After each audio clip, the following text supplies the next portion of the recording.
Hello and welcome. Tonight, we step gently into one of the most enchanting fairy tales ever told.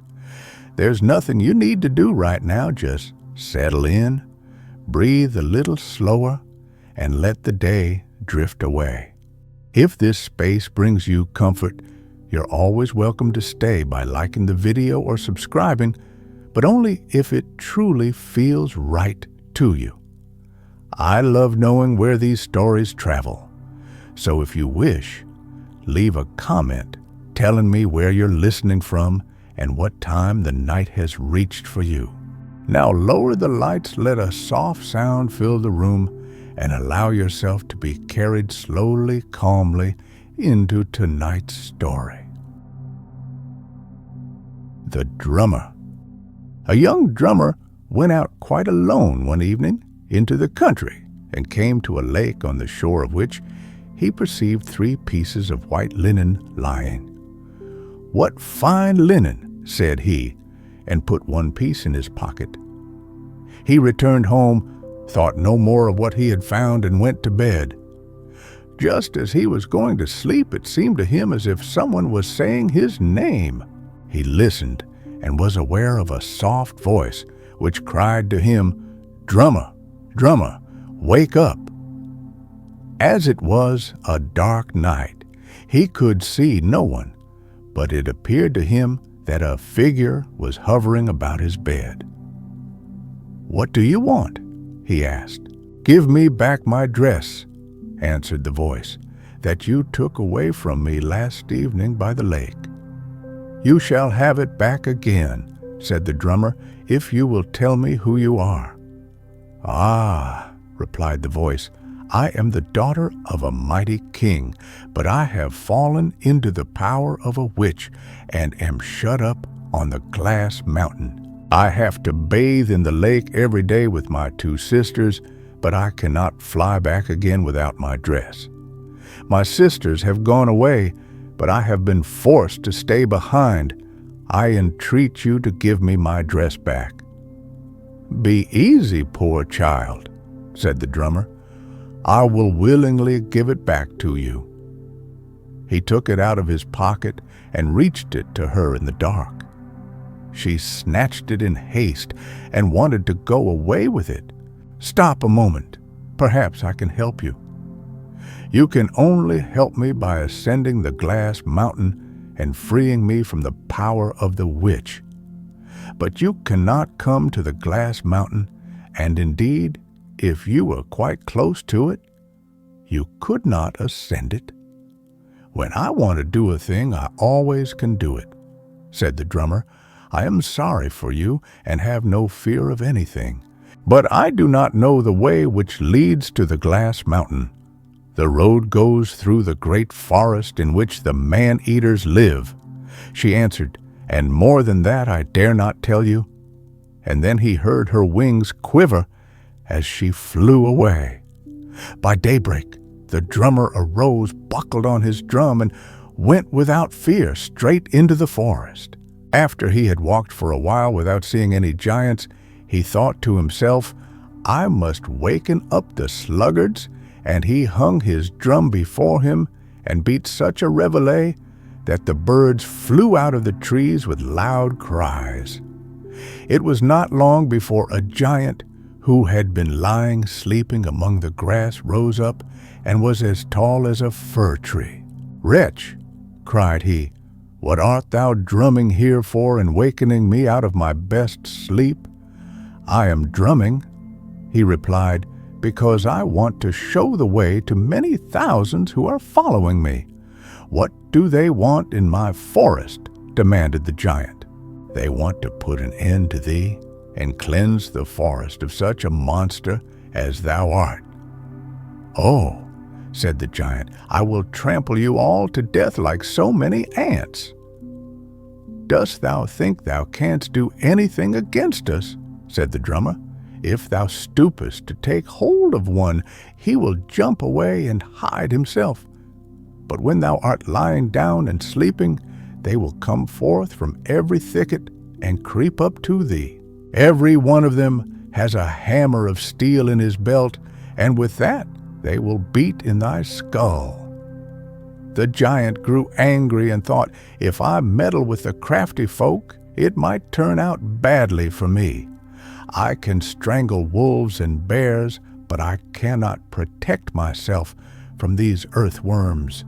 Listen, little fellow," said he, "go back again, and I will promise you that for the future I will leave you and your comrades in peace. And if there is anything else you wish for, tell me, for I am quite willing to do something to please you." "Thou hast long legs," said the drummer, "and canst run quicker than I. Carry me to the glass mountain, and I will give my followers a signal to go back, and they shall leave thee in peace this time." "Come here, worm," said the giant. "Seat thyself on my shoulder. I will carry thee where thou wishest to be." The giant lifted him up, and the drummer began to beat his drum up aloft to his heart's delight. The giant thought, that is the signal for the other people to turn back. After a while, a second giant was standing in the road, who took the drummer from the first and stuck him in his buttonhole. The drummer laid hold of the button, which was as large as a dish held on by it, and looked merrily around. Then they came to a third giant, who took him out of the buttonhole and set him on the rim of his hat. Then the drummer walked backwards and forwards up above, and looked over the trees, and when he perceived a mountain in the blue distance, he thought, that must be the glass mountain, and so it was. The giant only made 2 steps more, and they reached the foot of the mountain, where the giant put him down. The drummer demanded to be put on the summit of the glass mountain, but the giant shook his head, growled something in his beard, and went back into the forest. And now the poor drummer was standing before the mountain, which was as high as if 3 mountains were piled on each other, and at the same time as smooth as a looking-glass, and did not know how to get up it. He began to climb, but that was useless, for he always slipped back again. If one was a bird, now thought he, but what was the good of wishing no wings grew for him? Whilst he was standing thus, not knowing what to do, he saw not far from him 2 men who were struggling fiercely together. He went up to them and saw that they were disputing about a saddle which was lying on the ground before them, and which both of them wanted to have. "What fools you are," said he, "to quarrel about a saddle when you have not a horse for it." "The saddle is worth fighting about," answered one of the men. "Whosoever sits on it and wishes himself in any place, even if it should be the very end of the earth, gets there the instant he has uttered the wish. The saddle belongs to us in common. It is my turn to ride on it, but that other man will not let me do it. I will soon decide the quarrel," said the drummer, and he went to a short distance and stuck a white rod in the ground. Then he came back and said, "Now run to the goal, and whoever gets there first shall ride first." Both put themselves into a trot, but hardly had they gone a couple of steps before the drummer swung himself on the saddle, wished himself on the glass mountain, and before anyone could turn round, he was there. On the top of the mountain was a plain. There stood an old stone house, and in front of the house lay a great fish pond. But behind it was a dark forest. He saw neither men nor animals. Everything was quiet. Only the wind rustled amongst the trees, and the clouds moved by quite close above his head. He went to the door and knocked. When he had knocked for the 3rd time, an old woman with a brown face and red eyes opened the door. She had spectacles on her long nose and looked sharply at him. Then she asked what he wanted. "Entrance food and a bed for the night," replied the drummer. "That thou shalt have," said the old woman, "if thou wilt perform 3 services in return." "Why not?" he answered. "I am not afraid of any kind of work, however hard it may be." The old woman let him go in and gave him some food and a good bed at night. The next morning, when he had had his sleep out, she took a thimble from her wrinkled finger, reached it to the drummer, and said, "Go to work now and empty out the pond with this thimble. But thou must have it done before night, and must have sought out all the fishes which are in the water, and laid them side by side, according to their kind and size." "That is strange work," said the drummer, but he went to the pond and began to empty it. He bailed the whole morning, but what can anyone do to a great lake with a thimble, even if he were to bail for 1,000 years? When it was noon, he thought, "It is all useless, and whether I work or not, it will come to the same thing." So he gave it up and sat down.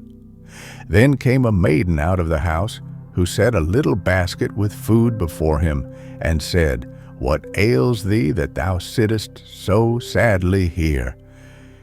He looked at her and saw that she was wondrously beautiful. "Ah," said he, "I cannot finish the first piece of work. How will it be with the others? I came forth to seek a king's daughter, who is said to dwell here, but I have not found her, and I will go farther." "Stay here," said the maiden. "I will help thee out of thy difficulty. Thou art tired. Lay thy head in my lap and sleep. When thou wakest again, thy work will be done." The drummer did not need to be told that twice. As soon as his eyes were shut, she turned a wishing ring and said, "Rise, water, fishes come out."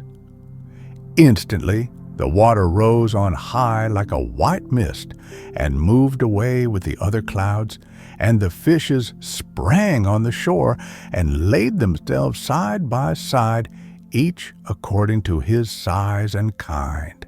When the drummer awoke, he saw with amazement that all was done. But the maiden said, "One of the fish is not lying with those of its own kind, but quite alone. When the old woman comes tonight and sees that all she demanded has been done, she will ask thee, 'What is this fish lying alone for?' Then throw the fish in her face and say, 'This one shall be for thee, old witch.'" In the evening, the witch came, and when she had put this question, he threw the fish in her face.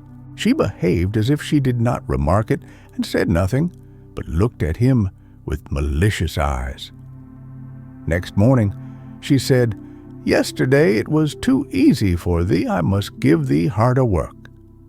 Today thou must hew down the whole of the forest, split the wood into logs, and pile them up, and everything must be finished by the evening."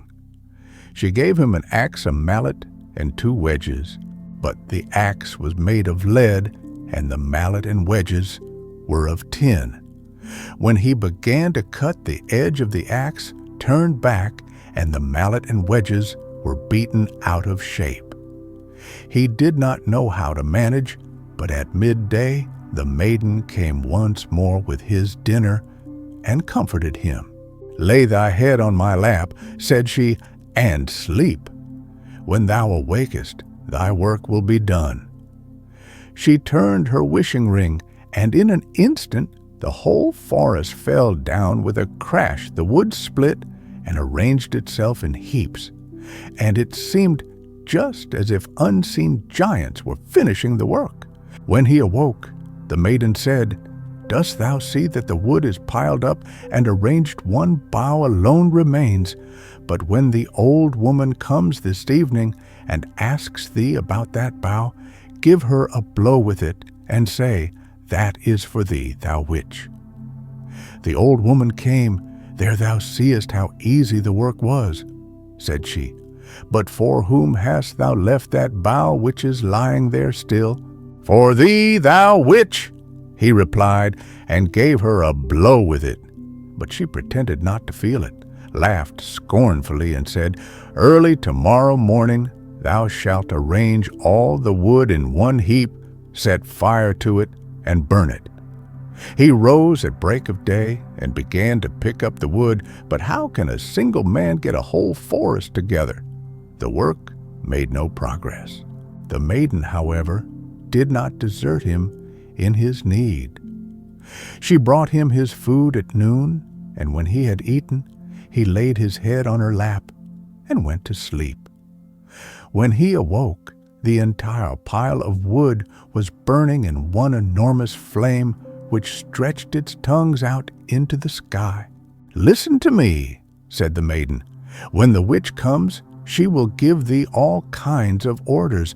Do whatever she asks thee without fear, and then she will not be able to get the better of thee, but if thou art afraid, the fire will lay hold of thee and consume thee.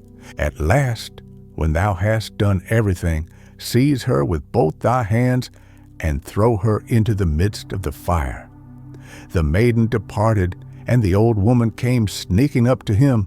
"Oh, I am cold," said she, "but that is a fire that burns. It warms my old bones for me and does me good. But there is a log lying there which won't burn. Bring it out for me. When thou hast done that, thou art free, and mayest go where thou likest come. Go in with a good will." The drummer did not reflect long. He sprang into the midst of the flames, but they did not hurt him and could not even singe a hair of his head. He carried the log out and laid it down. Hardly, however, had the wood touched the earth than it was transformed, and the beautiful maiden who had helped him in his need stood before him, and by the silken and shining golden garments which she wore, he knew right well that she was the king's daughter. But the old woman laughed venomously and said, "Thou thinkest thou hast her safe, but thou hast not got her yet." Just as she was about to fall on the maiden and take her away, the youth seized the old woman with both his hands, raised her up on high, and threw her into the jaws of the fire, which closed over her, as if it were delighted that an old witch was to be burnt. Then the king's daughter looked at the drummer, and when she saw that he was a handsome youth and remembered how he had risked his life to deliver her, she gave him her hand and said, "Thou hast ventured everything for my sake, but I also will do everything for thine. Promise to be true to me, and thou shalt be my husband. We shall not want for riches, we shall have enough with what the witch has gathered together here." She led him into the house, where there were chests and coffers crammed with the old woman's treasures. The maiden left the gold and silver where it was, and took only the precious stones. She would not stay any longer on the glass mountain, so the drummer said to her, "Seat thyself by me on my saddle, and then we will fly down like birds." "I do not like the old saddle," said she. "I need only turn my wishing ring, and we shall be at home." "Very well, then," answered the drummer. "Then wish us in front of the town gate." In the twinkling of an eye, they were there, but the drummer said, "I will just go to my parents and tell them the news. Wait for me outside here. I shall soon be back." "Ah," said the king's daughter, "I beg thee to be careful. On thy arrival, do not kiss thy parents on the right cheek, or else thou wilt forget everything, and I shall stay behind here outside alone and deserted." "How can I forget thee?" said he, and promised her to come back very soon, and gave his hand upon it. When he went into his father's house, he had changed so much that no one knew who he was, for the 3 days which he had passed on the glass mountain had been 3 years.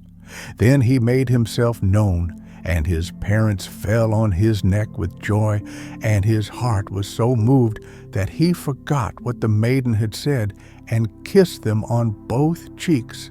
But when he had given them the kiss on the right cheek, every thought of the king's daughter vanished from him. He emptied out his pockets and laid handfuls of the largest jewels on the table. The parents had not the least idea what to do with the riches. Then the father built a magnificent castle, all surrounded by gardens, woods, and meadows, as if a prince were going to live in it. And when it was ready, the mother said, "I have found a maiden for thee, and the wedding shall be in 3 days." The son was content to do as his parents desired. The poor king's daughter had stood for a long time without the town waiting for the return of the young man. When evening came, she said, "He must certainly have kissed his parents on the right cheek and has forgotten me." Her heart was full of sorrow. She wished herself into a solitary little hut in a forest and would not return to her father's court. Every evening she went into the town and passed the young man's house. He often saw her, but he no longer knew her. At length she heard the people saying, "The wedding will take place tomorrow." Then she said, "I will try if I can win his heart back." On the first day of the wedding ceremonies, she turned her wishing ring and said, "A dress as bright as the sun."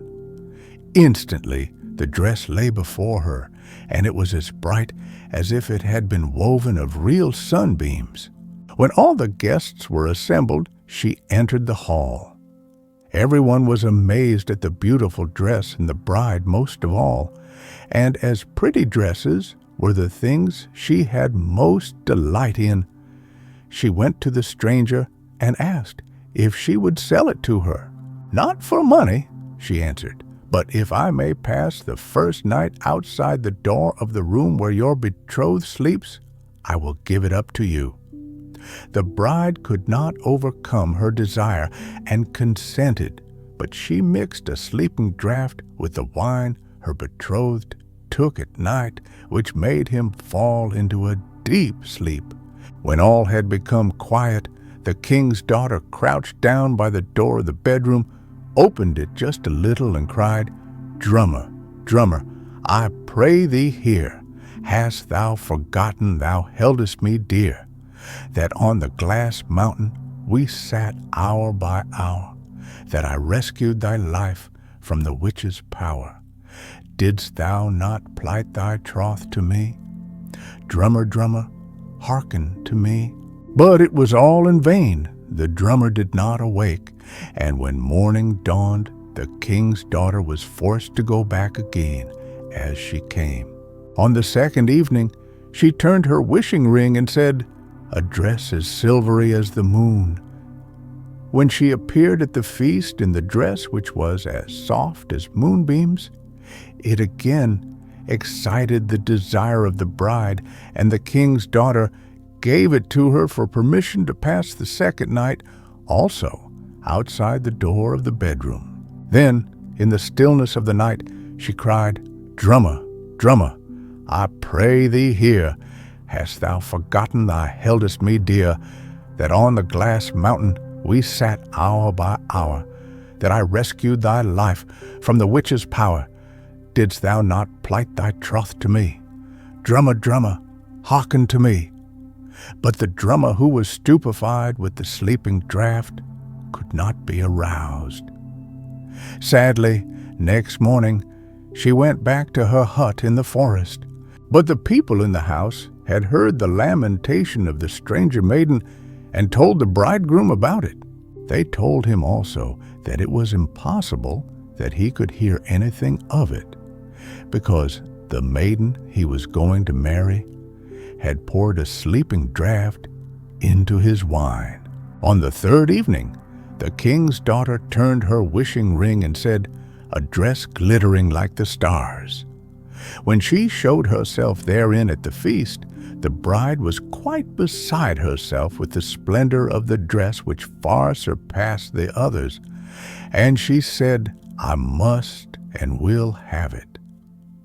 The maiden gave it as she had given the others for permission to spend the night outside the bridegroom's door. The bridegroom, however, did not drink the wine which was handed to him before he went to bed, but poured it behind the bed. And when everything was quiet, he heard a sweet voice which called to him, "Drummer, drummer, I pray thee hear.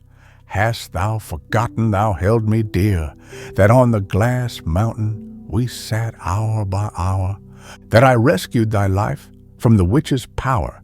Didst thou not plight thy troth to me? Drummer, drummer, hearken to me." Suddenly his memory returned to him. "Ah," cried he, "how can I have acted so unfaithfully? But the kiss which in the joy of my heart I gave my parents on the right cheek, that is to blame for it all. That is what stupefied me." He sprang up, took the king's daughter by the hand, and led her to his parents' bed. "This is my true bride," said he. "If I marry the other, I shall do a great wrong." The parents, when they heard how everything had happened, gave their consent. Then the lights in the hall were lighted again. Drums and trumpets were brought, friends and relations were invited to come, and the real wedding was solemnized with great rejoicing.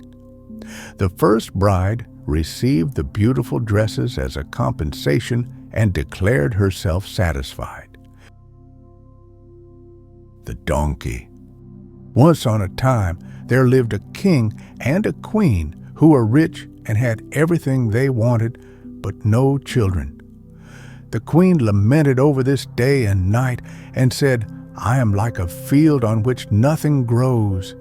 At last, God gave her her wish, but when the child came into the world, it did not look like a human child, but was a little donkey.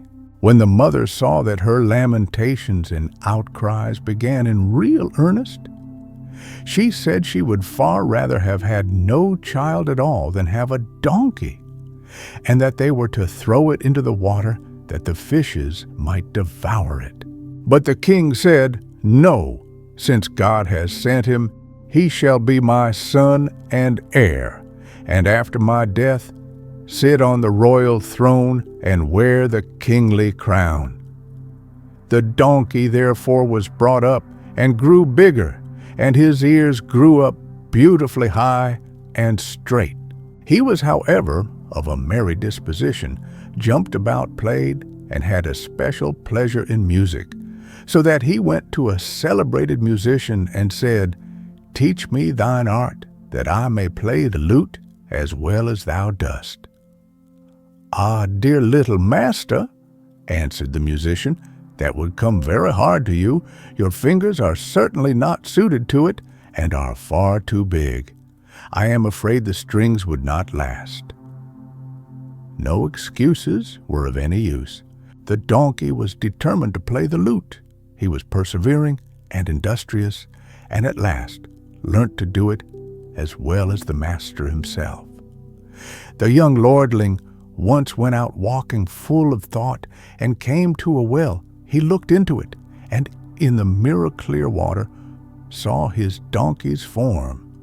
He was so distressed about it that he went out into the wide world and only took with him one faithful companion. They traveled up and down, and at last they came into a kingdom where an old king reigned, who had an only but wonderfully beautiful daughter. The donkey said, "Here we will stay," knocked at the gate and cried, "A guest is without open, that he may enter." As, however, the gate was not opened, he sat down, took his lute, and played it in the most delightful manner with his 2 forefeet. Then the doorkeeper opened his eyes most wonderfully wide and ran to the king and said, "Outside by the gate sits a young donkey which plays the lute as well as an experienced master." "Then let the musician come to me," said the king. When, however, a donkey came in, everyone began to laugh at the lute player, and now the donkey was asked to sit down and eat with the servants. He, however, was unwilling and said, "I am no common stable ass, I am a noble one." Then they said, If that is what thou art, seat thyself with the men of war. No, said he, I will sit by the king. The king smiled and said good-humoredly, Yes, it shall be as thou wilt, little ass, come here to me. Then he asked, Little ass, how does my daughter please thee? The donkey turned his head towards her, looked at her, nodded, and said, I like her above measure. I have never yet seen anyone so beautiful as she is. Well then, thou shalt sit next her too, said the king. That is exactly what I wish, said the donkey, and he placed himself by her side, ate and drank, and knew how to behave himself daintily and cleanly.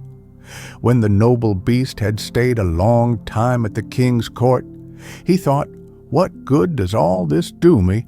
I shall still have to go home again. Let his head hang sadly, and went to the king and asked for his dismissal. But the king had grown fond of him and said, Little ass, what ails thee? Thou lookest as sour as a jug of vinegar. I will give thee what thou wantest. Dost thou want gold? No, said the donkey and shook his head. Dost thou want jewels and rich dress? No. Dost thou wish for half my kingdom? Indeed, no. Then said the king, If I did but know what would make thee content, wilt thou have my pretty daughter to wife? Ah, yes, said the ass, I should indeed like her.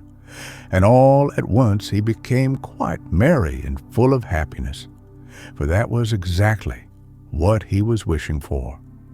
So a great and splendid wedding was held. In the evening, when the bride and bridegroom were led into their bedroom, the king wanted to know if the ass would behave well, and ordered a servant to hide himself there. When they were both within, the bridegroom bolted, the door looked around, and as he believed that they were quite alone, he suddenly threw off his ass's skin and stood there in the form of a handsome royal youth. Now, said he, thou seest who I am, and seest also that I am not unworthy of thee. Then the bride was glad and kissed him and loved him dearly. When morning came, he jumped up, put his animal's skin on again, and no one could have guessed what kind of a form was hidden beneath it. Soon came the old king. Ah, cried he, is the little ass merry? But surely thou art sad, said he to his daughter, that thou hast not got a proper man for thy husband. Oh no, dear father, I love him as well as if he were the handsomest in the world, and I will keep him as long as I live.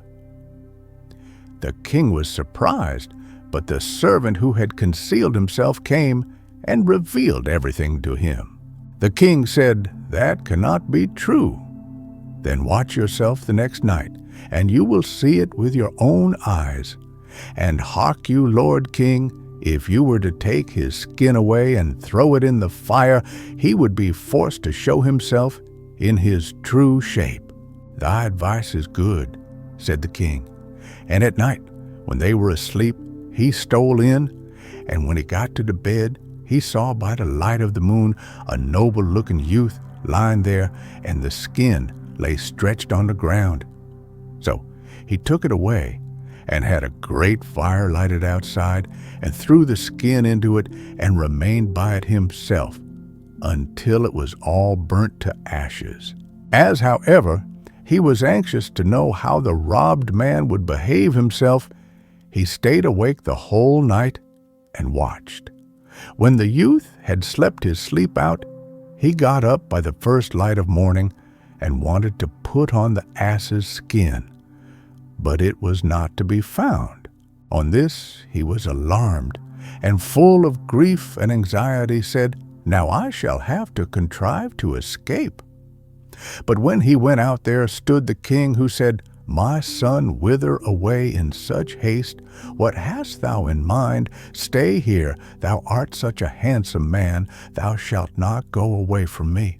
I will now give thee half my kingdom, and after my death thou shalt have the whole of it.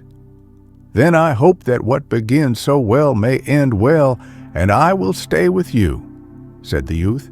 And the old man gave him half the kingdom, and in a year's time, when he died, the youth had the whole. And after the death of his father, he had another kingdom as well, and lived in all magnificence. The Devil and his Grandmother.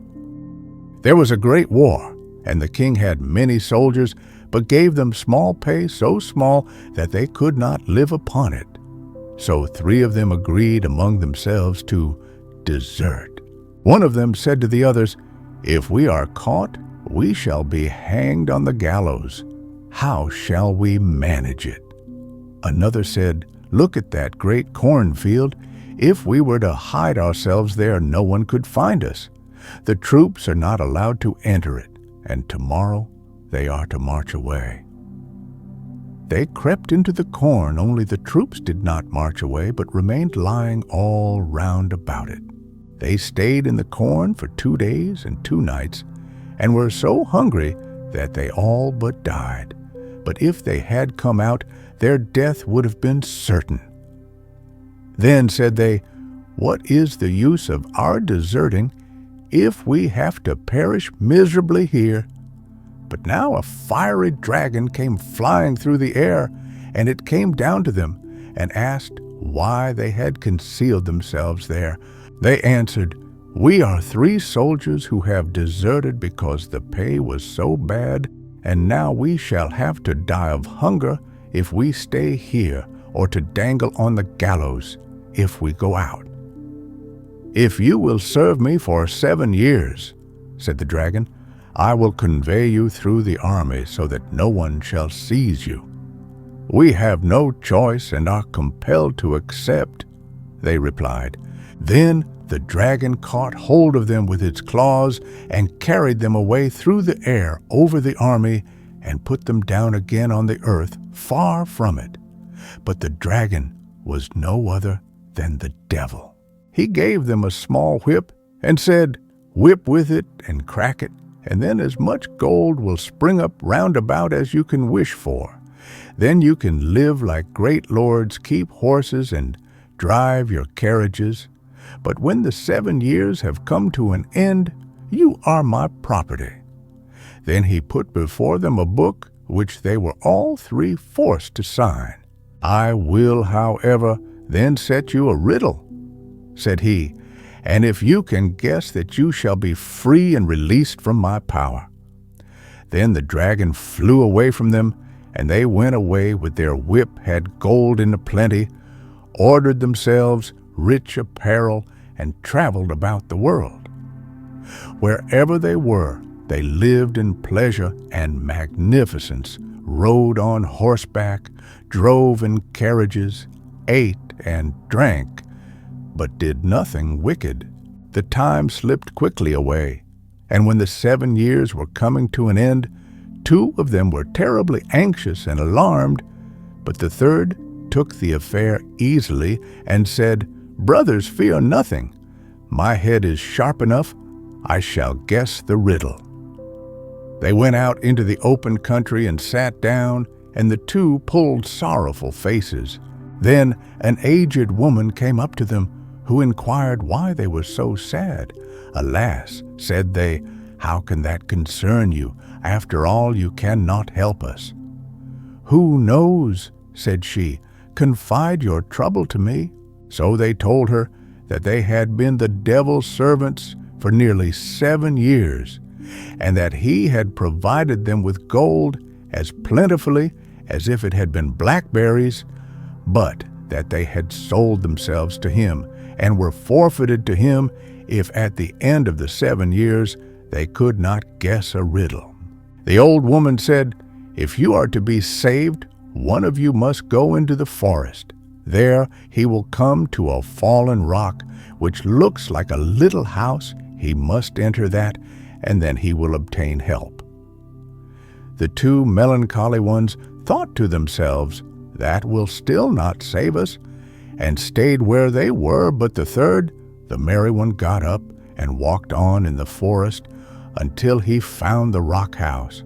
In the little house, however, a very aged woman was sitting, who was the devil's grandmother, and asked the soldier where he came from and what he wanted there. He told her everything that had happened, and as he pleased her well, she had pity on him and said she would help him. She lifted up a great stone which lay above a cellar and said, "Conceal thyself there, thou canst hear everything that is said here. Only sit still and do not stir. When the dragon comes, I will question him about the riddle. He tells everything to me, so listen carefully to his answer." At 12 o'clock at night, the dragon came flying thither and asked for his dinner. The grandmother laid the table and served up food and drink so that he was pleased, and they ate and drank together. In the course of conversation, she asked him what kind of a day he had had and how many souls he had got. "Nothing went very well today," he answered, "but I have laid hold of 3 soldiers. I have them safe." "Indeed, 3 soldiers, that's something like, but they may escape you yet." The devil said mockingly, "They are mine. I will set them a riddle, which they will never in this world be able to guess." "What riddle is that?" she inquired. "I will tell you. In the great North Sea lies a dead dogfish that shall be your roast meat, and the rib of a whale shall be your silver spoon, and a hollow old horse's hoof shall be your wine glass." When the devil had gone to bed, the old grandmother raised up the stone and let out the soldier. "Hast thou paid particular attention to everything?" "Yes," said he, "I know enough, and will contrive to save myself." Then he had to go back another way through the window secretly and with all speed to his companions. He told them how the devil had been overreached by the old grandmother and how he had learned the answer to the riddle from him.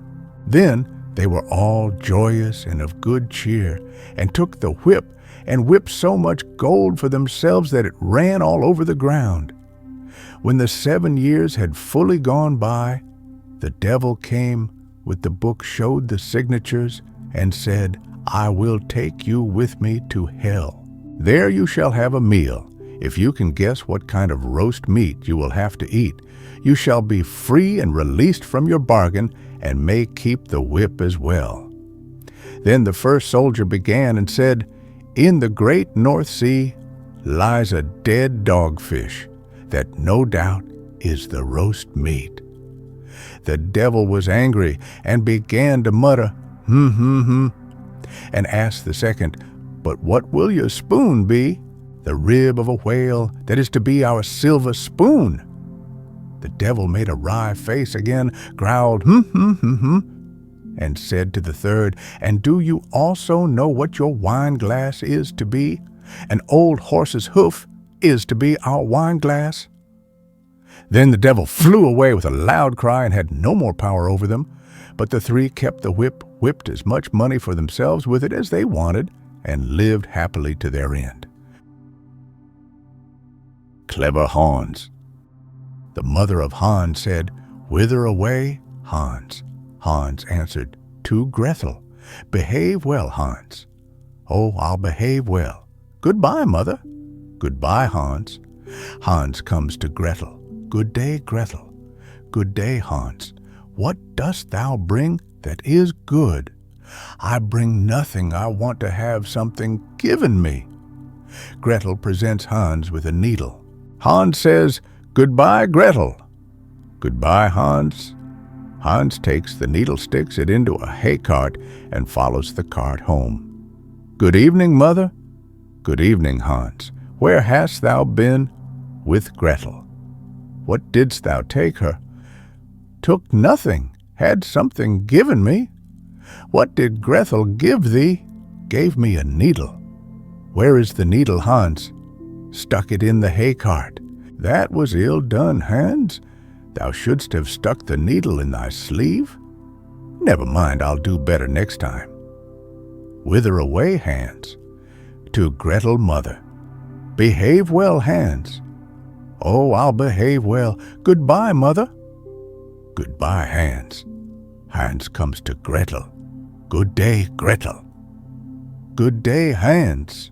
What dost thou bring that is good? I bring nothing. I want to have something given to me. Gretel presents Hans with a knife.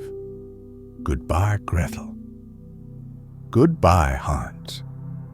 Hans takes the knife, sticks it in his sleeve, and goes home.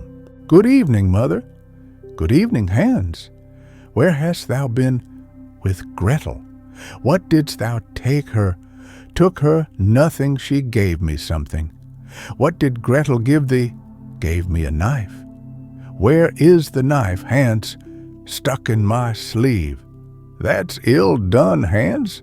Thou shouldst have put the knife in thy pocket. Never mind, we'll do better next time. Whither away, Hans? To Gretel mother. Behave well, Hans. Oh, I'll behave well. Goodbye, mother. Goodbye, Hans. Hans comes to Gretel. Good day, Gretel. Good day, Hans. What good thing dost thou bring? I bring nothing, I want something given me. Gretel presents Hans with a young goat. Goodbye, Gretel. Goodbye, Hans. Hans takes the goat, ties its legs, and puts it in his pocket. When he gets home, it is suffocated. Good evening, mother. Good evening, Hans. Where hast thou been with Gretel? What didst thou take her? Took nothing, she gave me something. What did Gretel give thee? She gave me a goat.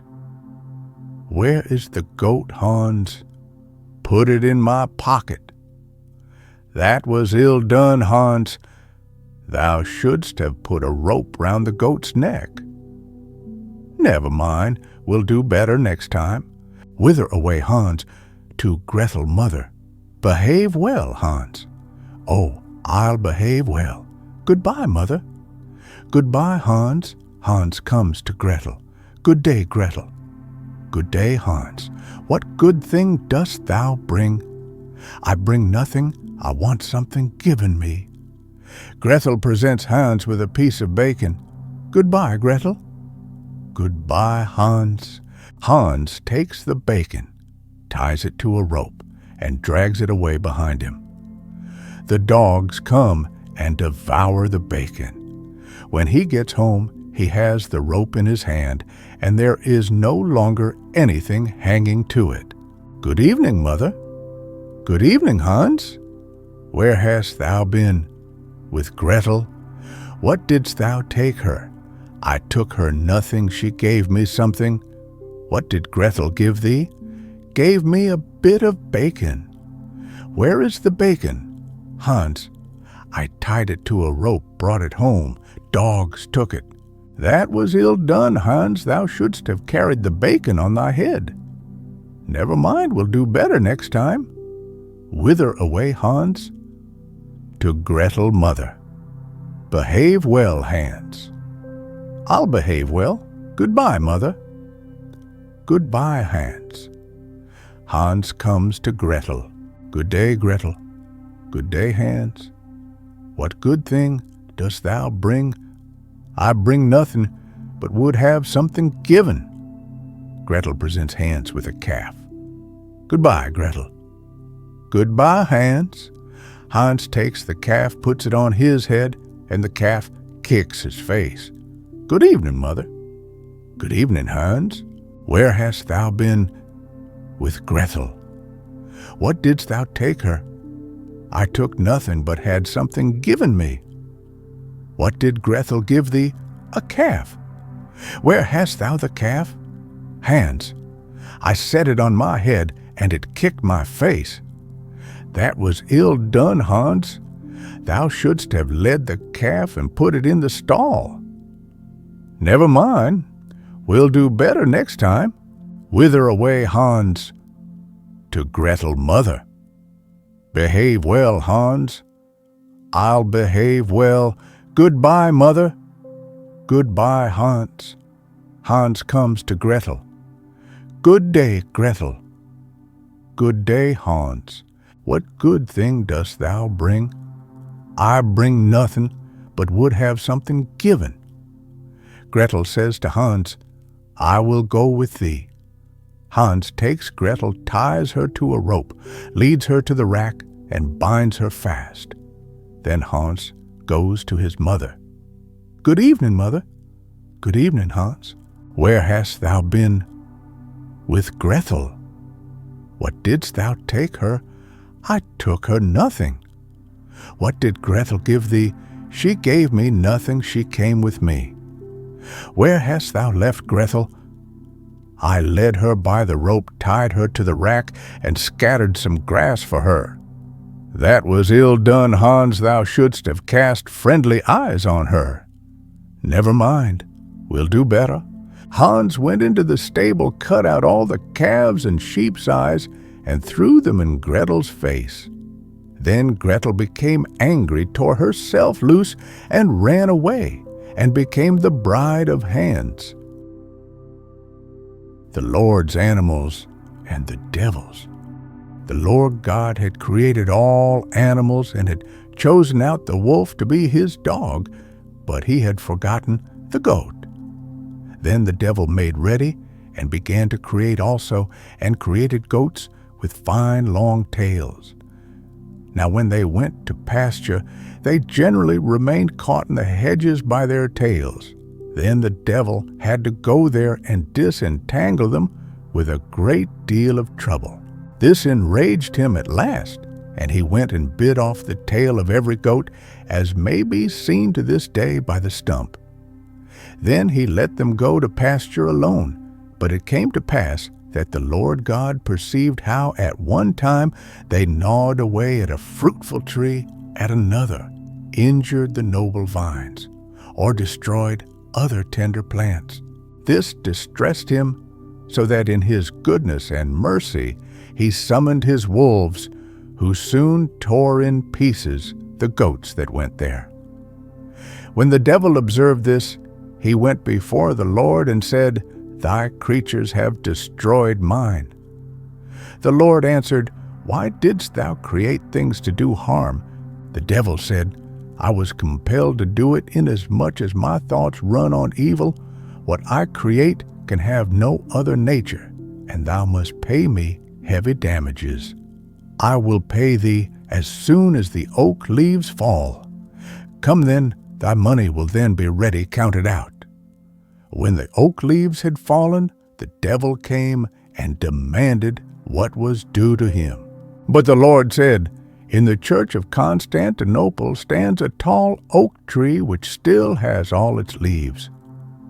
With raging and curses, the devil departed and went to seek the oak, wandered in the wilderness for 6 months before he found it, and when he returned, all the oaks had in the meantime covered themselves again with green leaves. Then he had to forfeit his indemnity, and in his rage he put out the eyes of all the remaining goats and put his own in instead.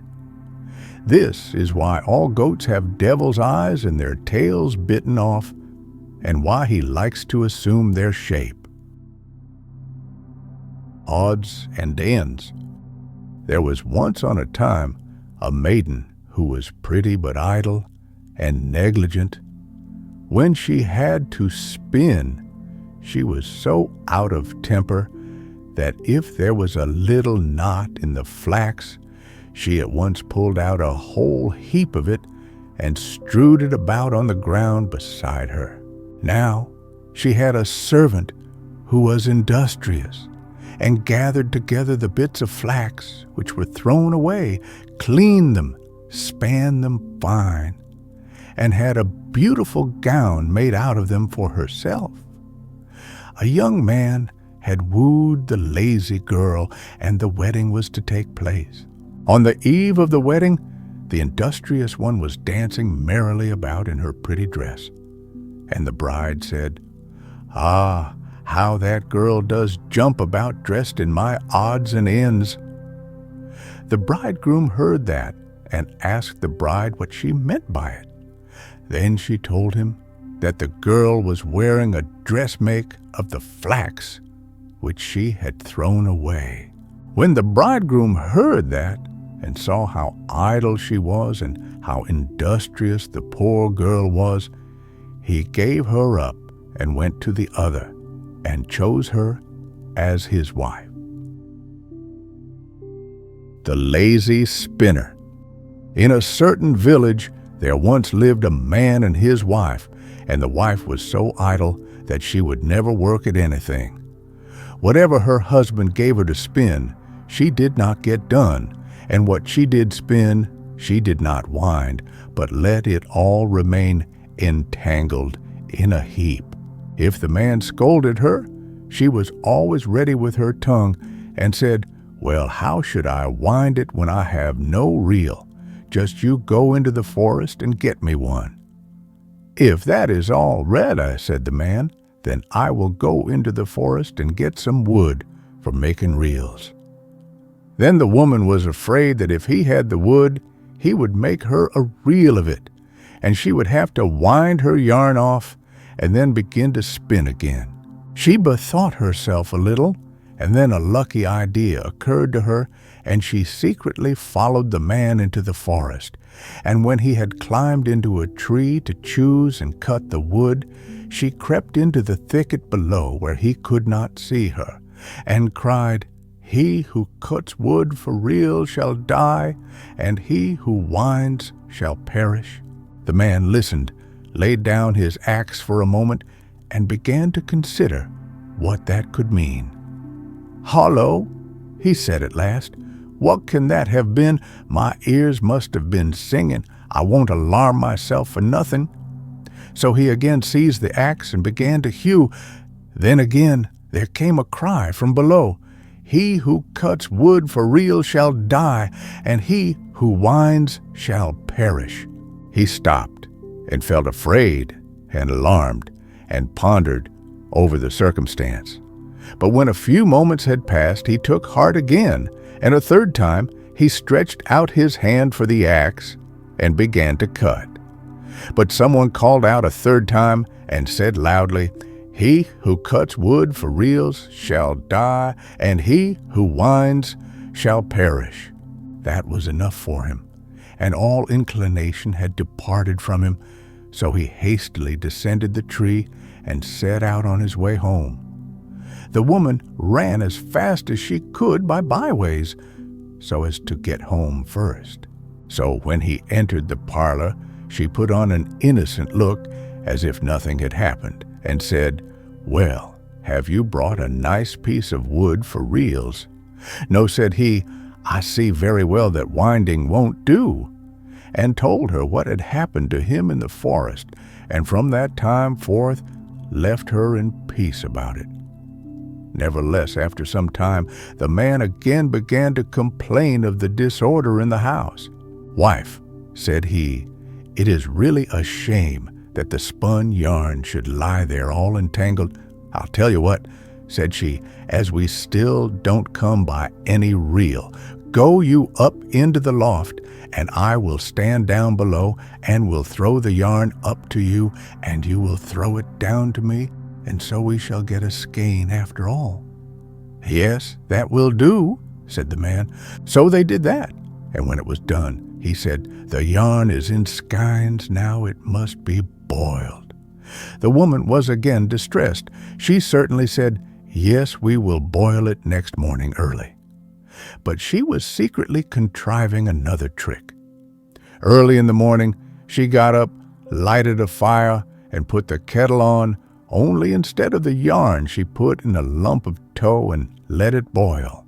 After that she went to the man who was still lying in bed and said to him, "I must just go out. You must get up and look after the yarn, which is in the kettle on the fire, but you must be at hand at once.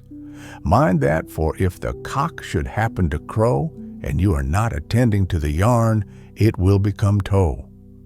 The man was willing and took good care not to loiter. He got up as quickly as he could and went into the kitchen. But when he reached the kettle and peeped in, he saw to his horror nothing but a lump of tow. Then the poor man was as still as a mouse, thinking he had neglected it and was to blame, and in future said no more about yarn and spinning. But you yourself must own she was an odious woman. The Gold Children. There was once a poor man and a poor woman who had nothing but a little cottage, and who earned their bread by fishing and always lived from hand to mouth. But it came to pass one day, when the man was sitting by the waterside and casting his net, that he drew out a fish entirely of gold. As he was looking at the fish full of astonishment, it began to speak and said, "Hark you, fisherman, if you will throw me back again into the water, I will change your little hut into a splendid castle." Then the fisherman answered, "Of what use is a castle to me if I have nothing to eat?" The goldfish continued, "That shall be taken care of. There will be a cupboard in the castle, in which when you open, it shall be dishes of the most delicate meats, and as many of them as you can desire." "If that be true," said the man, "then I can well do you a favor." "Yes," said the fish, "there is, however, the condition that you shall disclose to no one in the world, whosoever he may be, whence your good luck has come. If you speak but one single word, all will be over." Then the man threw the wonderful fish back again into the water and went home. But where his hovel had formerly stood, now stood a great castle. He opened wide, his eyes entered, and saw his wife dressed in beautiful clothes, sitting in a splendid room, and she was quite delighted, and said, "Husband, how has all this come to pass? It suits me very well." "Yes," said the man, "it suits me too, but I am frightfully hungry. Just give me something to eat." Said the wife, "But I have got nothing, and don't know where to find anything in this new house."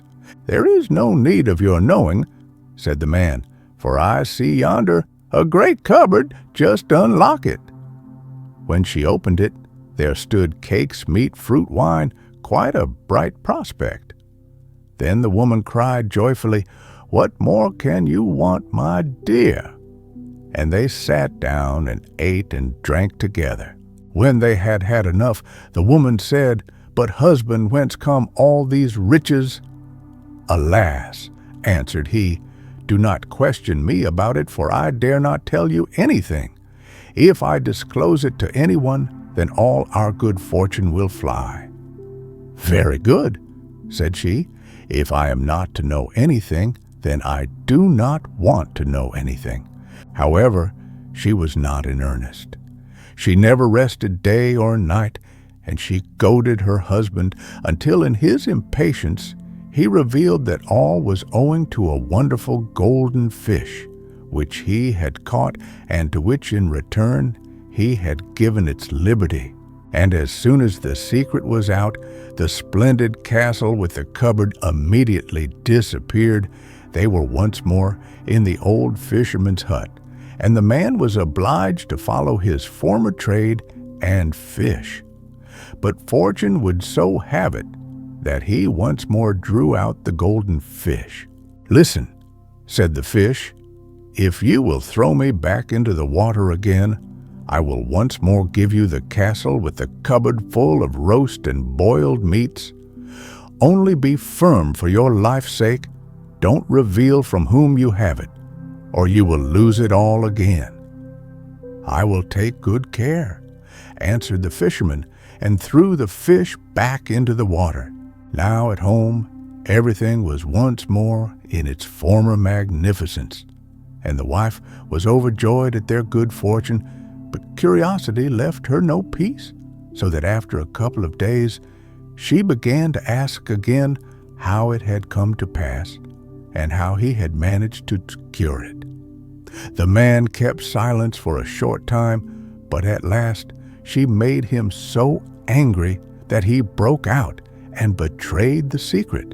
In an instant, the castle disappeared, and they were back again in their old hut.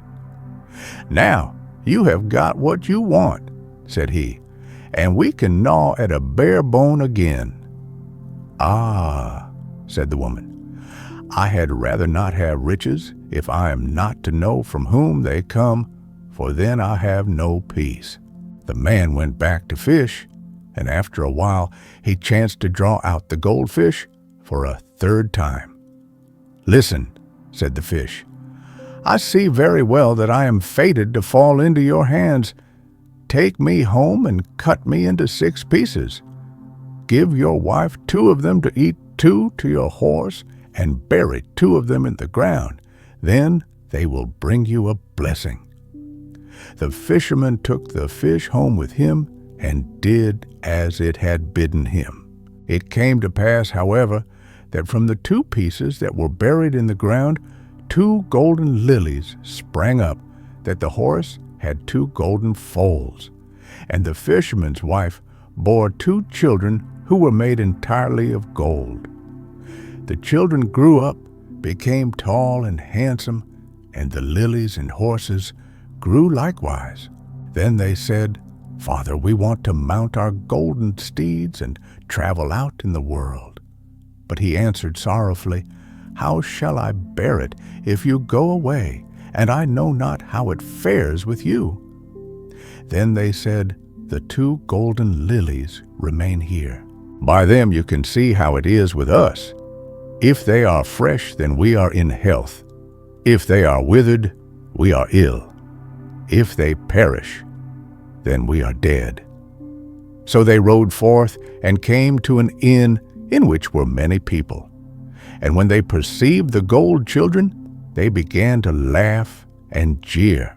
When one of them heard the mocking, he felt ashamed and would not go out into the world, but turned back and went home again to his father. But the other rode forward and reached a great forest.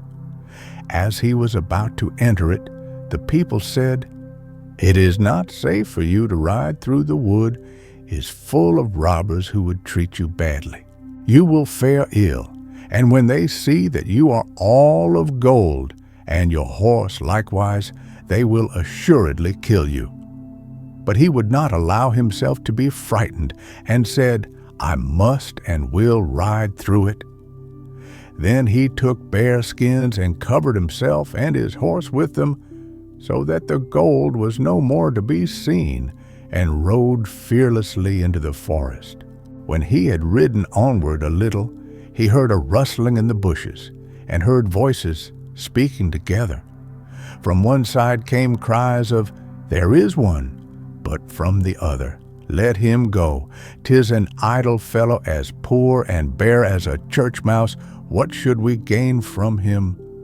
So the gold child rode joyfully through the forest, and no evil befell him.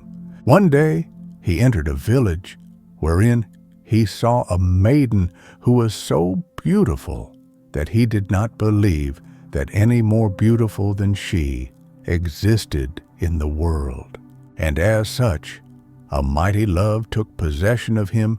He went up to her and said, "I love thee with my whole heart. Wilt thou be my wife?" He too pleased the maiden so much that she agreed and said, "Yes, I will be thy wife, and be true to thee my whole life long." Then they were married, and just as they were in the greatest happiness home, came the father of the bride. And when he saw that his daughter's wedding was being celebrated, he was astonished and said, "Where is the bridegroom?" They showed him the gold child, who, however, still wore his bear skins.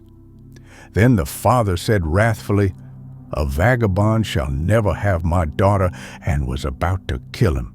Then the bride begged as hard as she could and said, "He is my husband, and I love him with all my heart," until at last he allowed himself to be appeased.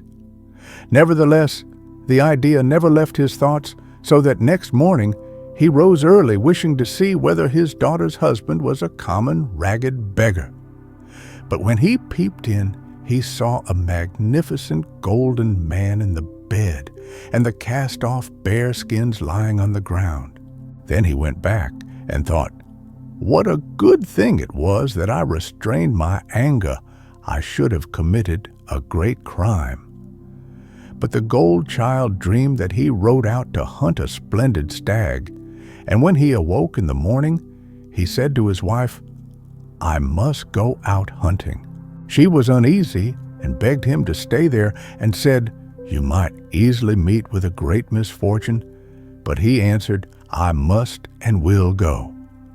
Thereupon he got up and rode forth into the forest, and it was not long before a fine stag crossed his path exactly according to his dream. He aimed and was about to shoot it when the stag ran away. He gave chase over hedges and ditches for the whole day without feeling tired, but in the evening the stag vanished from his sight, and when the gold child looked round him, he was standing before a little house, wherein was a witch. He knocked, and a little old woman came out and asked, "What are you doing so late in the midst of the great forest? Have you not seen a stag?"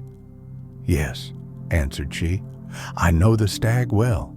And thereupon a little dog which had come out of the house with her barked at the man violently. "Wilt thou be silent, thou odious toad?"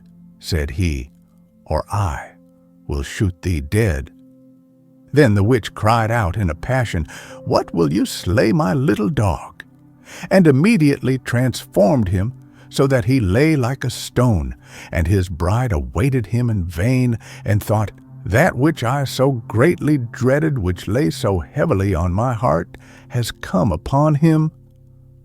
But at home the other brother was standing by the gold lilies when one of them suddenly drooped. "Good heavens!" said he, "my brother has met with some great misfortune. I must away to see if I can possibly rescue him." Then the father said, "Stay here. If I lose you also, what shall I do?" But he answered, "I must and will go forth." Then he mounted his golden horse and rode forth and entered the great forest where his brother lay turned to stone. The old witch came out of her house and called him, wishing to entrap him also. But he did not go near her, and said, "I will shoot you if you will not bring my brother to life again." She touched the stone, though very unwillingly, with her forefinger, and he was immediately restored to his human shape. But the two gold children rejoiced when they saw each other again, kissed and caressed each other, and rode away together out of the forest, the one home to his bride, and the other to his father. The father then said, "I knew well that you had rescued your brother, for the golden lily suddenly rose up and blossomed out again." Then they lived happily, and all prospered with them until their death. The White Snake. A long time ago, there lived a king who was famed for his wisdom through all the land. Nothing was hidden from him, and it seemed as if news of the most secret things was brought to him through the air. But he had a strange custom.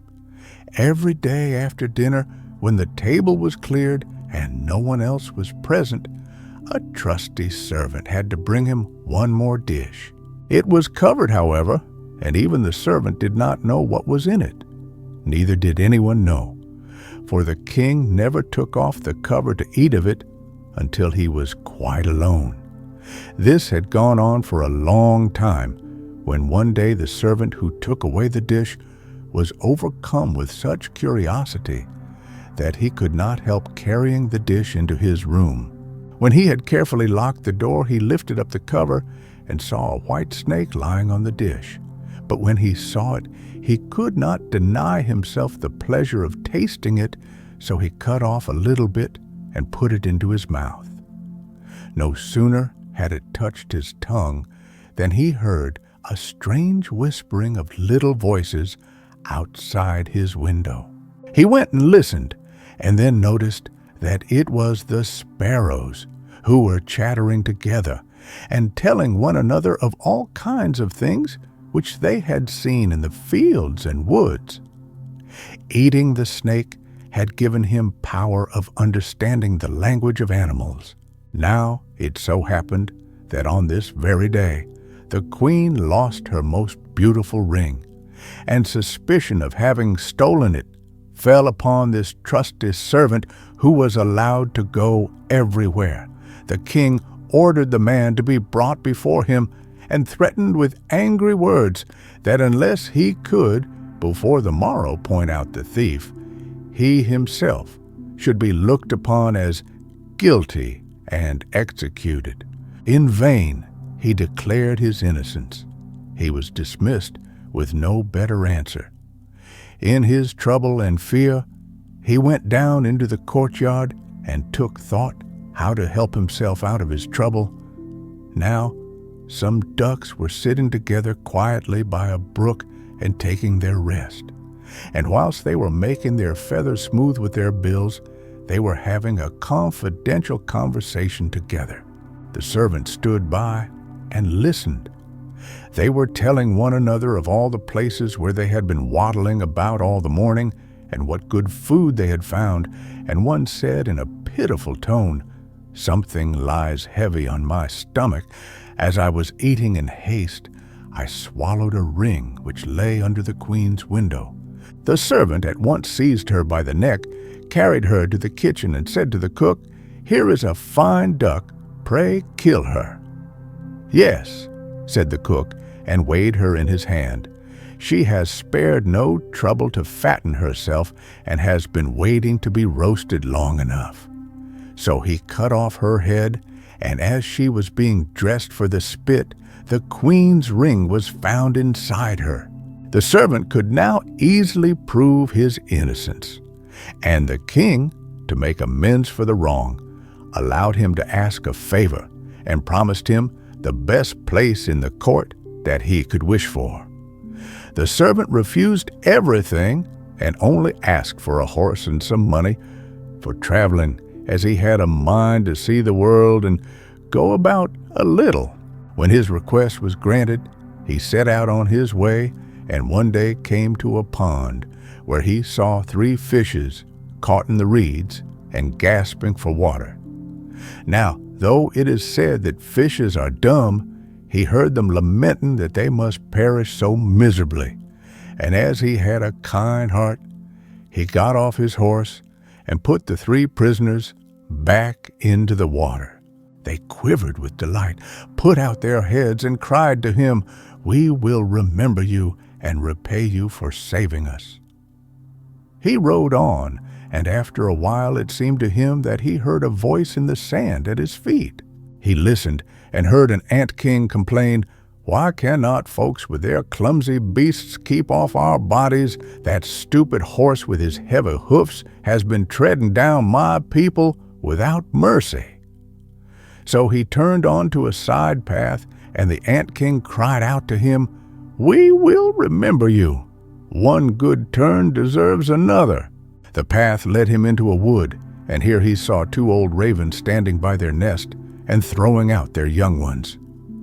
"Out with you, you idle, good-for-nothing creatures," cried they. "We cannot find food for you any longer. You are big enough and can provide for yourselves." But the poor young ravens lay upon the ground, flapping their wings and crying, "Oh, what helpless chicks we are! We must shift for ourselves, and yet we cannot fly. What can we do but lie here and starve?" So the good young fellow alighted and killed his horse with his sword and gave it to them for food. Then they came hopping up to it, satisfied their hunger, and cried, "We will remember you. One good turn deserves another." And now he had to use his own legs, and when he had walked a long way, he came to a large city. There was a great noise and crowd in the streets, and a man rode up on horseback, crying aloud, "The king's daughter wants a husband, but whoever sues for her hand must perform a hard task, and if he does not succeed, he will forfeit his life." Many had already made the attempt, but in vain. Nevertheless, when the youth saw the king's daughter, he was so overcome by her great beauty that he forgot all danger, went before the king, and declared himself a suitor. So he was led out to the sea, and a gold ring was thrown into it in his sight. Then the king ordered him to fetch this ring up from the bottom of the sea, and added, "If you come up again without it, you will be thrown in again and again until you perish amid the waves." All the people grieved for the handsome youth. Then they went away, leaving him alone by the sea. He stood on the shore and considered what he should do, when suddenly he saw 3 fishes come swimming towards him, and they were the very fishes whose lives he had saved. The one in the middle held a mussel in its mouth, which it laid on the shore at the youth's feet, and when he had taken it up and opened it, there lay the gold ring in the shell. Full of joy, he took it to the king and expected that he would grant him the promised reward. But when the proud princess perceived that he was not her equal in birth, she scorned him and required him first to perform another task. She went down into the garden and strewed with her own hands 10 sacks full of millet seed on the grass. Then she said, "Tomorrow morning before sunrise, these must be picked up and not a single grain be wanting." The youth sat down in the garden and considered how it might be possible to perform this task, but he could think of nothing, and there he sat sorrowfully, awaiting the break of day when he should be led to death. But as soon as the first rays of the sun shone into the garden, he saw all the 10 sacks standing side by side quite full, and not a single grain was missing. The ant king had come in the night with thousands and thousands of ants, and the grateful creatures had by great industry picked up all the millet seed and gathered them into the sacks. Presently, the king's daughter herself came down into the garden and was amazed to see that the young man had done the task she had given him. But she could not yet conquer her proud heart, and said, "Although he has performed both the tasks, he shall not be my husband until he has brought me an apple from the tree of life."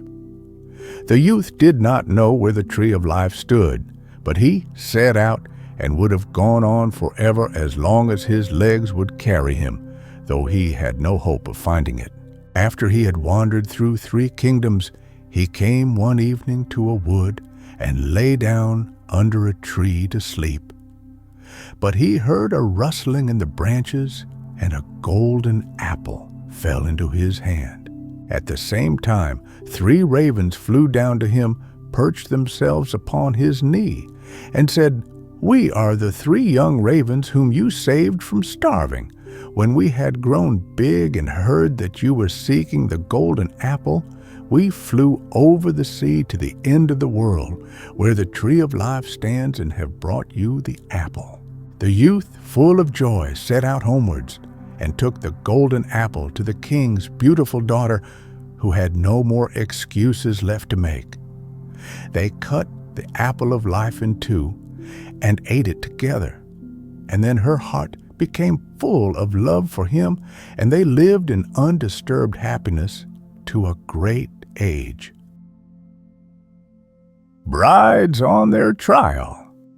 There was once a young shepherd who wished much to marry, and was acquainted with 3 sisters who were all equally pretty, so that it was difficult to him to make a choice, and he could not decide to give the preference to any one of them.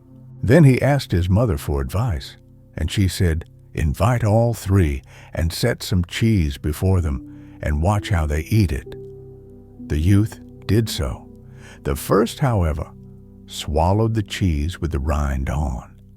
The second hastily cut the rind off the cheese, but she cut it so quickly that she left much good cheese with it, and threw that away also. The third peeled the rind off carefully, and cut neither too much nor too little. The shepherd told all this to his mother, who said, "Take the third for thy wife." This he did, and lived contentedly and happily with her. The Water-Nix. A little brother and sister were once playing by a well, and while they were thus playing, they both fell in. A Water-Nix lived down below, who said, "Now I have got you now, you shall work hard for me," and carried them off with her. She gave the girl dirty tangled flax to spin, and she had to fetch water in a bucket with a hole in it, and the boy had to hew down a tree with a blunt axe, and they got nothing to eat but dumplings as hard as stones. Then at last the children became so impatient that they waited until one Sunday when the Nix was at church and ran away. But when church was over, the Nix saw that the birds were flown and followed them with great strides. The children saw her from afar, and the girl threw a brush behind her, which formed an immense hill of bristles with thousands and thousands of spikes, over which the Nix was forced to scramble with great difficulty. At last, however, she got over. When the children saw this, the boy threw behind him a comb, which made a great hill of combs with 1,000 times 1,000 teeth. But the Nix managed to keep herself steady on them, and at last crossed over that. Then the girl threw behind her a looking-glass which formed a hill of mirrors and was so slippery that it was impossible for the Nix to cross it. Then she thought, "I will go home quickly and fetch my axe and cut the hill of glass in half." Long before she returned, however, and had hewn through the glass, the children had escaped to a great distance, and the Water-Nix was obliged to betake herself to her well again. The Goose-Girl at the Well. There was, once upon a time, a very old woman who lived with a flock of geese in a waste place among the mountains, and there had a little house. The waste was surrounded by a large forest, and every morning the old woman took her crutch and hobbled into it. There, however, the dame was quite active, more so than anyone would have thought, considering her age, and collected grass for her geese, picked all the wild fruit she could reach, and carried everything home on her back. Anyone would have thought that the heavy load would have weighed her to the ground, but she always brought it safely home. If anyone met her, she greeted him quite courteously. "Good day, dear countryman, it is a fine day. Ah, you wonder that I should drag grass about, but everyone must take his burthen on his back."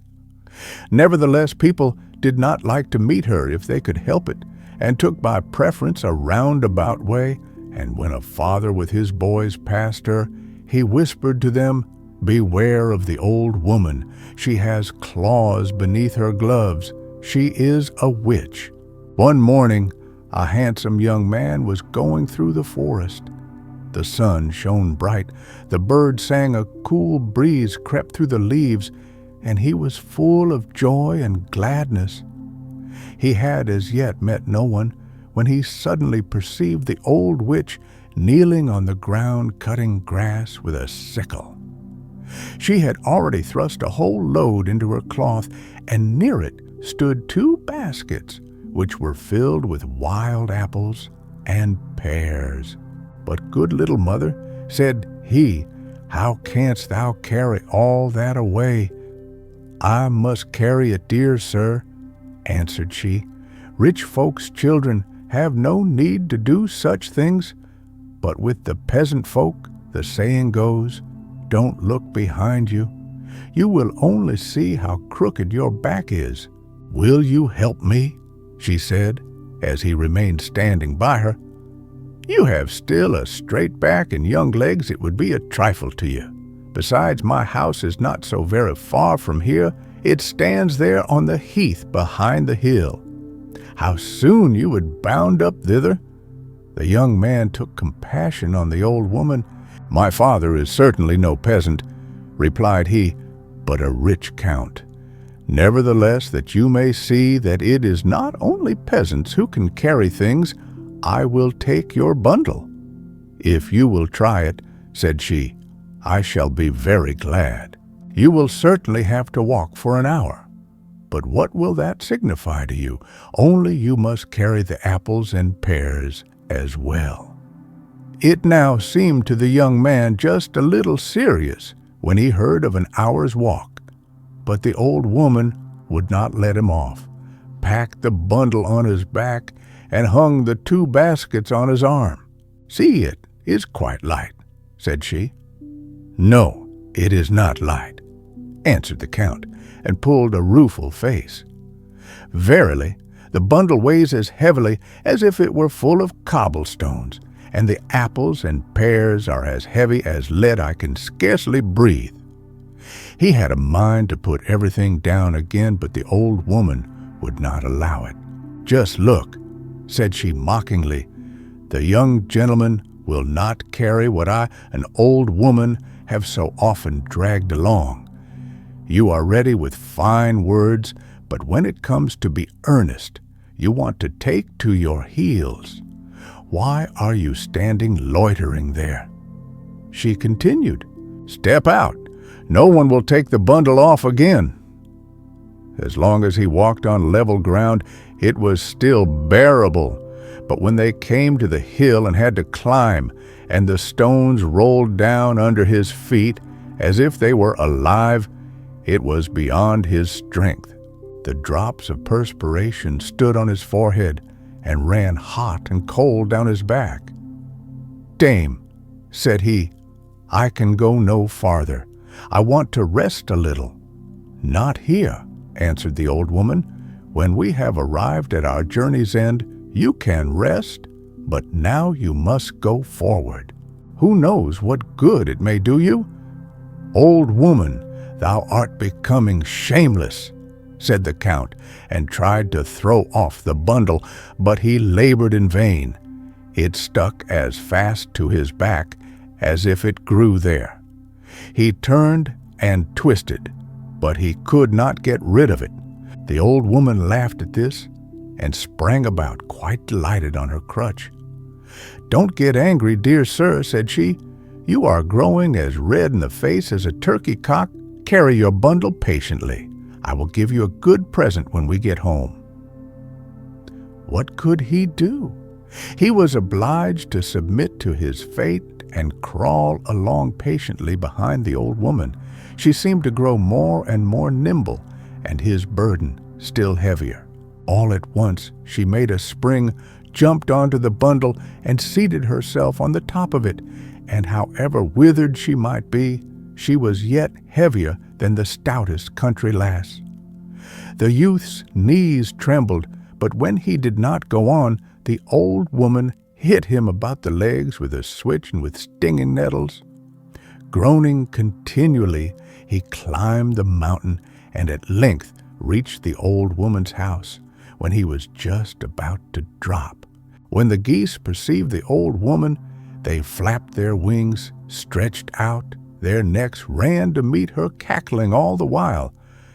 Behind the flock walked, stick in hand, an old wench, strong and big, but ugly as night. "Good mother," said she to the old woman, "has anything happened to you? You have stayed away so long." "By no means, my dear daughter," answered she. "I have met with nothing bad, but on the contrary, with this kind gentleman who has carried my burthen for me. Only think, he even took me on his back when I was tired. The way, too, has not seemed long to us. We have been merry and have been cracking jokes with each other all the time." At last the old woman slid down, took the bundle off the young man's back, and the baskets from his arm, looked at him quite kindly, and said, "Now seat yourself on the bench before the door and rest. You have fairly earned your wages, and they shall not be wanting." Then she said to the goose girl, "Go into the house, my dear daughter. "It is not becoming for thee to be alone with a young gentleman. One must not pour oil onto the fire, he might fall in love with thee." The Count knew not whether to laugh or to cry. Such a sweetheart as that thought he could not touch my heart, even if she were 30 years younger. In the meantime, the old woman stroked and fondled her geese as if they were children, and then went into the house with her daughter. The youth lay down on the bench under a wild apple tree. The air was warm and mild. On all sides stretched a green meadow which was set with cowslip's wild thyme and 1,000 other flowers. Through the midst of it rippled a clear brook on which the sun sparkled, and the white geese went walking backwards and forwards or paddled in the water. "It is quite delightful here," said he, "but I am so tired that I cannot keep my eyes open. I will sleep a little. If only a gust of wind does not come and blow my legs off my body, for they are as rotten as tinder." When he had slept a little while, the old woman came and shook him till he awoke. "Sit up," said she, "thou canst not stay here. I have certainly treated thee hardly still. It has not cost thee thy life.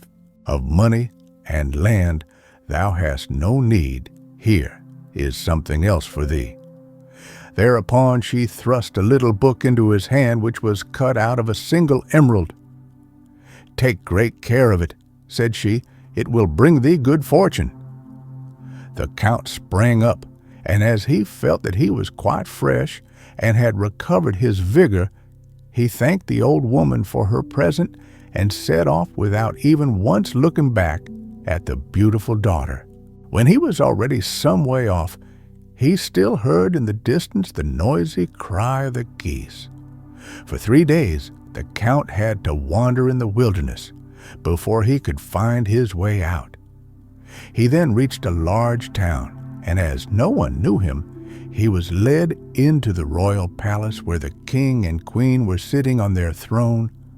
The Count fell on one knee, drew the emerald book out of his pocket, and laid it at the queen's feet. She bade him rise and hand her the little book. Hardly, however, had she opened it and looked therein, than she fell as if dead to the ground. The Count was seized by the king's servants and was being led to prison when the queen opened her eyes and ordered them to release him, and everyone was to go out as she wished to speak with him in private. When the queen was alone, she began to weep bitterly and said, "Of what use to me are the splendors and honors with which I am surrounded? Every morning I awake in pain and sorrow. I had 3 daughters, the youngest of whom was so beautiful that the whole world looked on her as a wonder. She was as white as snow, as rosy as apple blossom, and her hair as radiant as sunbeams. When she cried, not tears fell from her eyes, but pearls and jewels only. When she was 15 years old, the king summoned all 3 sisters to come before his throne. You should have seen how all the people gazed when the youngest entered. It was just as if the sun were rising. Then the king spoke, "My daughters, I know not when my last day may arrive. I will today decide what each shall receive at my death. You all love me, but the one of you who loves me best shall fare the best." Each of them said she loved him best. "Can you not express to me," said the king, "how much you do love me, and thus I shall see what you mean." The eldest spoke, "I love my father as dearly as the sweetest sugar." The second, "I love my father as dearly as my prettiest dress." But the youngest was silent. Then the father said, "And thou, my dearest child, how much dost thou love me?" "I do not know, and can compare my love with nothing." But her father insisted that she should name something.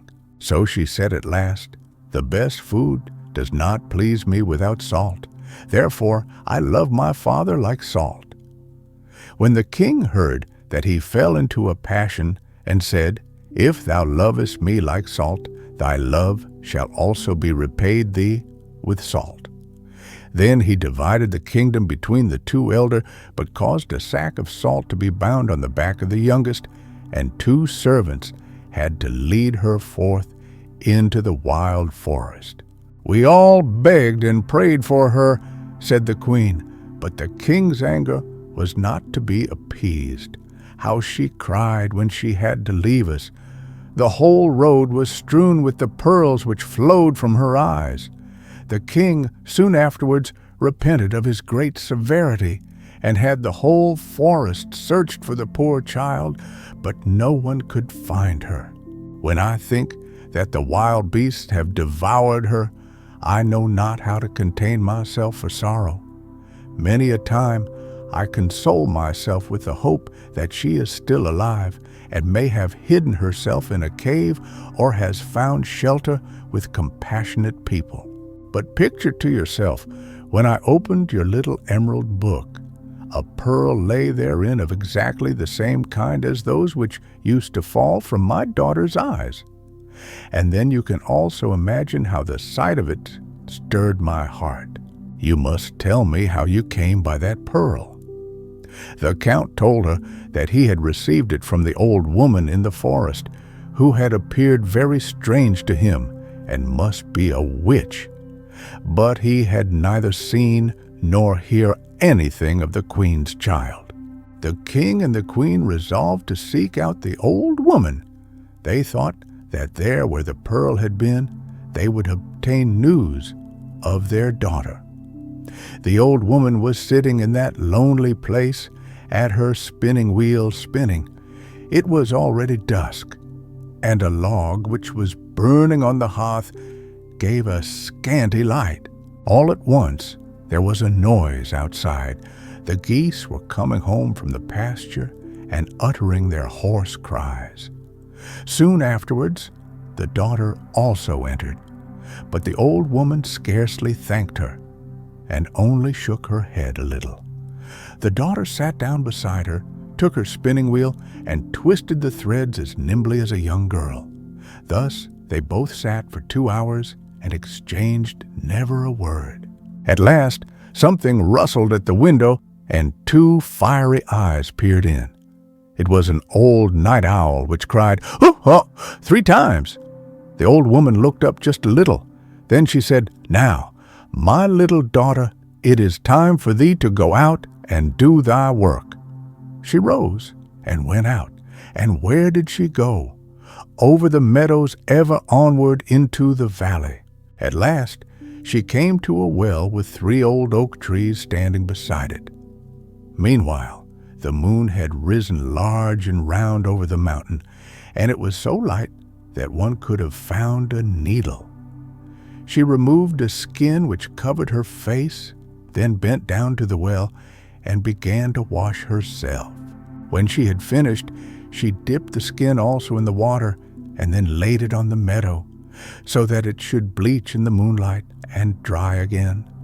But how the maiden was changed! Such a change as that was never seen before. When the gray mask fell off her golden hair, broke forth like sunbeams, and spread about like a mantle over her whole form.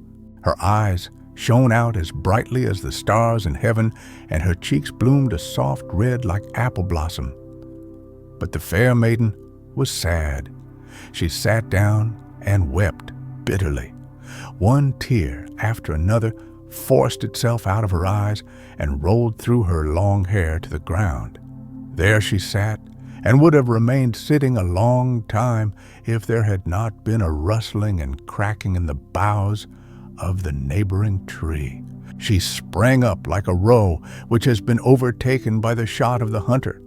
Just then the moon was obscured by a dark cloud, and in an instant the maiden had put on the old skin and vanished like a light blown out by the wind. She ran back home, trembling like an aspen leaf.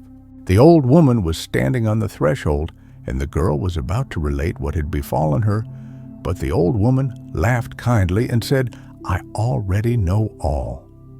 She led her into the room and lighted a new log.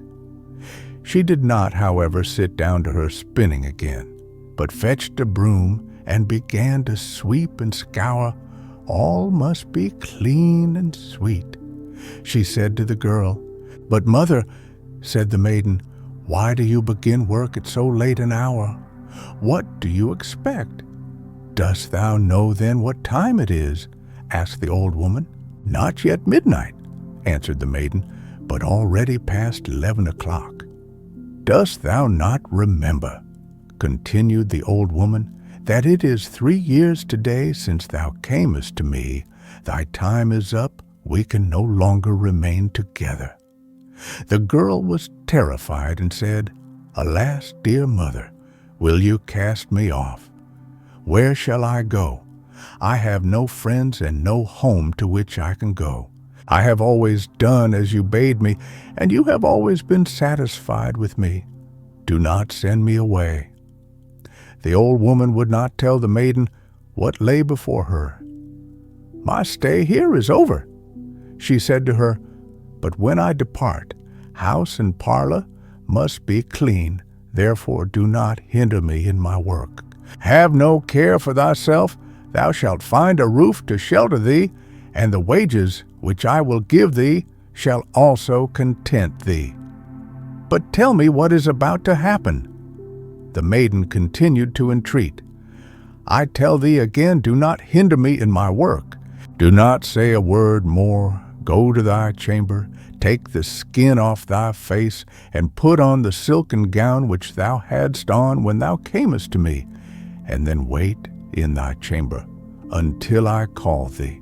But I must once more tell of the king and queen who had journeyed forth with the count in order to seek out the old woman in the wilderness. The count had strayed away from them in the wood by night and had to walk onwards alone. Next day, it seemed to him that he was on the right track. He still went forward until darkness came on. Then he climbed a tree, intending to pass the night there, for he feared that he might lose his way. When the moon illumined the surrounding country, he perceived a figure coming down the mountain. She had no stick in her hand, but yet he could see that it was the goose-girl whom he had seen before in the house of the old woman. "Oh ho!" cried he, "there she comes, and if I once get hold of one of the witches, the other shall not escape me." But how astonished he was when she went to the well, took off the skin, and washed herself, when her golden hair fell down all about her, and she was more beautiful than anyone whom he had ever seen in the whole world. He hardly dared to breathe, but stretched his head as far forward through the leaves as he dared, and stared at her. Either he bent over too far, or whatever the cause might be, the bough suddenly cracked, and that very moment the maiden slipped into the skin, sprang away like a roe, and as the moon was suddenly covered, disappeared from his eyes. Hardly had she disappeared before the count descended from the tree and hastened after her with nimble steps. He had not been gone long before he saw in the twilight 2 figures coming over the meadow. It was the king and queen, who had perceived from a distance the light shining in the old woman's little house, and were going to it. The count told them what wonderful things he had seen by the well, and they did not doubt that it had been their lost daughter. They walked onwards, full of joy, and soon came to the little house. The geese were sitting all round it, and had thrust their heads under their wings, and were sleeping, and not one of them moved. The king and queen looked in at the window. The old woman was sitting there quite quietly spinning, nodding her head, and never looking round. The room was perfectly clean, as if the little mist men who carry no dust on their feet lived there. Their daughter, however, they did not see. They gazed at all this for a long time. At last they took heart and knocked softly at the window. The old woman appeared to have been expecting them. She rose and called out quite kindly, "Come in, I know you already."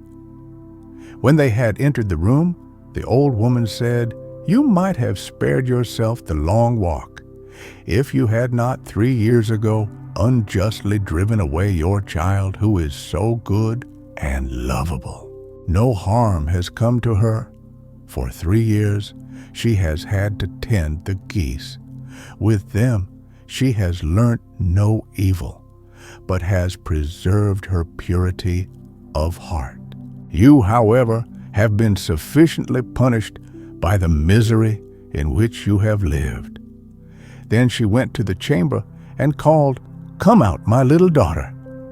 Thereupon the door opened, and the princess stepped out in her silken garments with her golden hair and her shining eyes, and it was as if an angel from heaven had entered. She went up to her father and mother, fell on their necks and kissed them. There was no help for it. They all had to weep for joy. The young count stood near them, and when she perceived him, she became as red in the face as a moss rose. She herself did not know why. The king said, "My dear child, I have given away my kingdom. What shall I give thee?" "She needs nothing," said the old woman. "I give her the tears that she has wept on your account.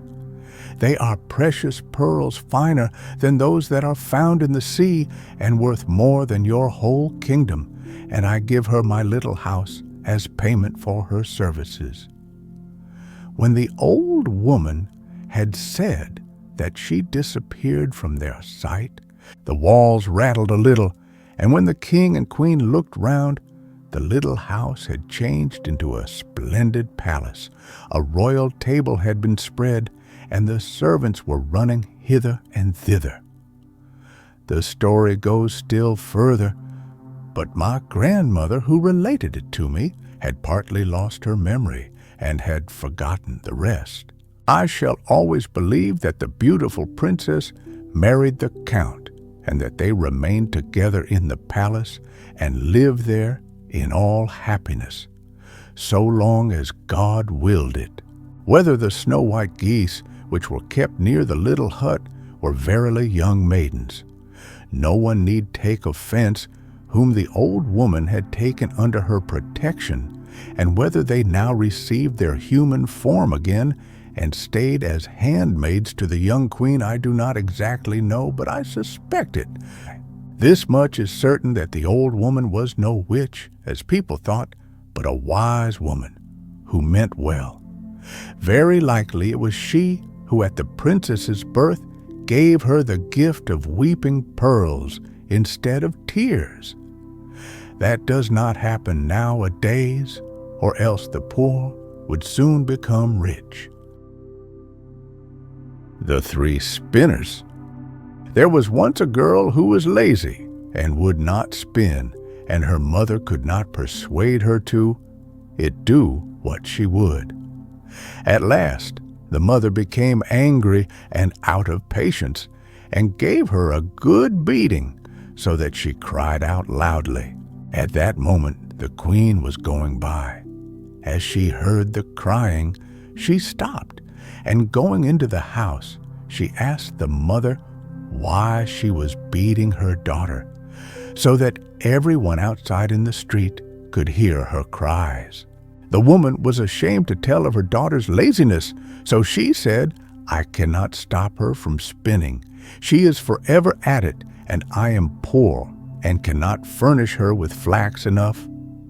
Then the queen answered, "I like nothing better than the sound of the spinning wheel, and always feel happy when I hear its humming. Let me take your daughter with me to the castle. I have plenty of flax. She shall spin there to her heart's content." The mother was only too glad of the offer, and the queen took the girl with her. When they reached the castle, the queen showed her 3 rooms which were filled with the finest flax, as full as they could hold. "Now you can spin me this flax," said she, "and when you can show it me all done, you shall have my eldest son for bridegroom. You may be poor, but I make nothing of that. Your industry is dowry enough." The girl was inwardly terrified, for she could not have spun the flax, even if she were to live to be 100 years old and were to sit spinning every day of her life from morning to evening. And when she found herself alone, she began to weep and sat so for 3 days without putting her hand to it. On the 3rd day, the queen came, and when she saw that nothing had been done of the spinning, she was much surprised.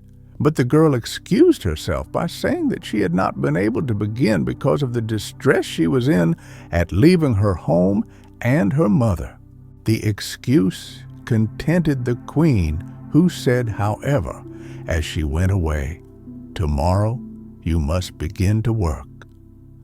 When the girl found herself alone again, she could not tell how to help herself or what to do, and in her perplexity she went and gazed out of the window. There she saw 3 women passing by, and the first of them had a broad, flat foot. The second had a big underlip that hung down over her chin, and the third had a remarkably broad thumb.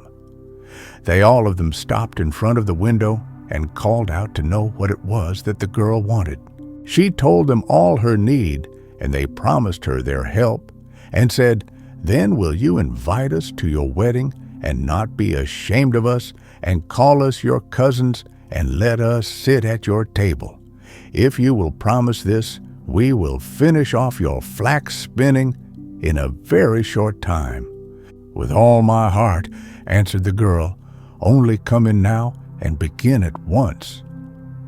Then these same women came in, and she cleared a space in the first room for them to sit and carry on their spinning. The first one drew out the thread and moved the treadle that turned the wheel. The second moistened the thread. The third twisted it and rapped with her finger on the table, and as often as she rapped, a heap of yarn fell to the ground, and it was most beautifully spun. But the girl hid the 3 spinsters out of the queen's sight, and only showed her, as often as she came, the heaps of well-spun yarn. And there was no end to the praises she received. When the first room was empty, they went on to the second, and then to the third, so that at last all was finished.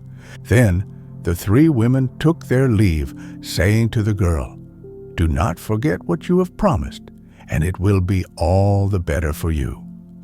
So when the girl took the queen and showed her the empty rooms and the great heaps of yarn, the wedding was at once arranged, and the bridegroom rejoiced that he should have so clever and diligent a wife, and praised her exceedingly. "I have 3 cousins," said the girl, "and as they have shown me a great deal of kindness, I would not wish to forget them in my good fortune. May I be allowed to invite them to the wedding, and to ask them to sit at the table with us?" The queen and the bridegroom said at once, "There is no reason against it." So when the feast began, in came the 3 spinsters in strange guise, and the bride said, "Dear cousins, you are welcome." "Oh," said the bridegroom, "how come you to have such dreadfully ugly relations?" And then he went up to the first spinster and said, "How is it that you have such a broad, flat foot?" "With treading," answered she, "with treading." Then he went up to the second and said, "How is it that you have such a great hanging lip?" "With licking," answered she, "with licking." Then he asked the third, "How is it that you have such a broad thumb?" "With twisting thread," answered she, "with twisting thread." Then the bridegroom said that from that time forward his beautiful bride should never touch a spinning wheel, and so she escaped that tiresome flax spinning. The Old Beggar-Woman. There was once an old woman, but thou hast surely seen an old woman go a-begging before now. This woman begged likewise, and when she got anything, she said, "May God reward you."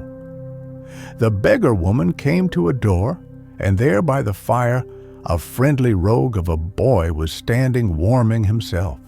The boy said kindly to the poor old woman, as she was standing shivering thus by the door, "Come, old mother, and warm yourself."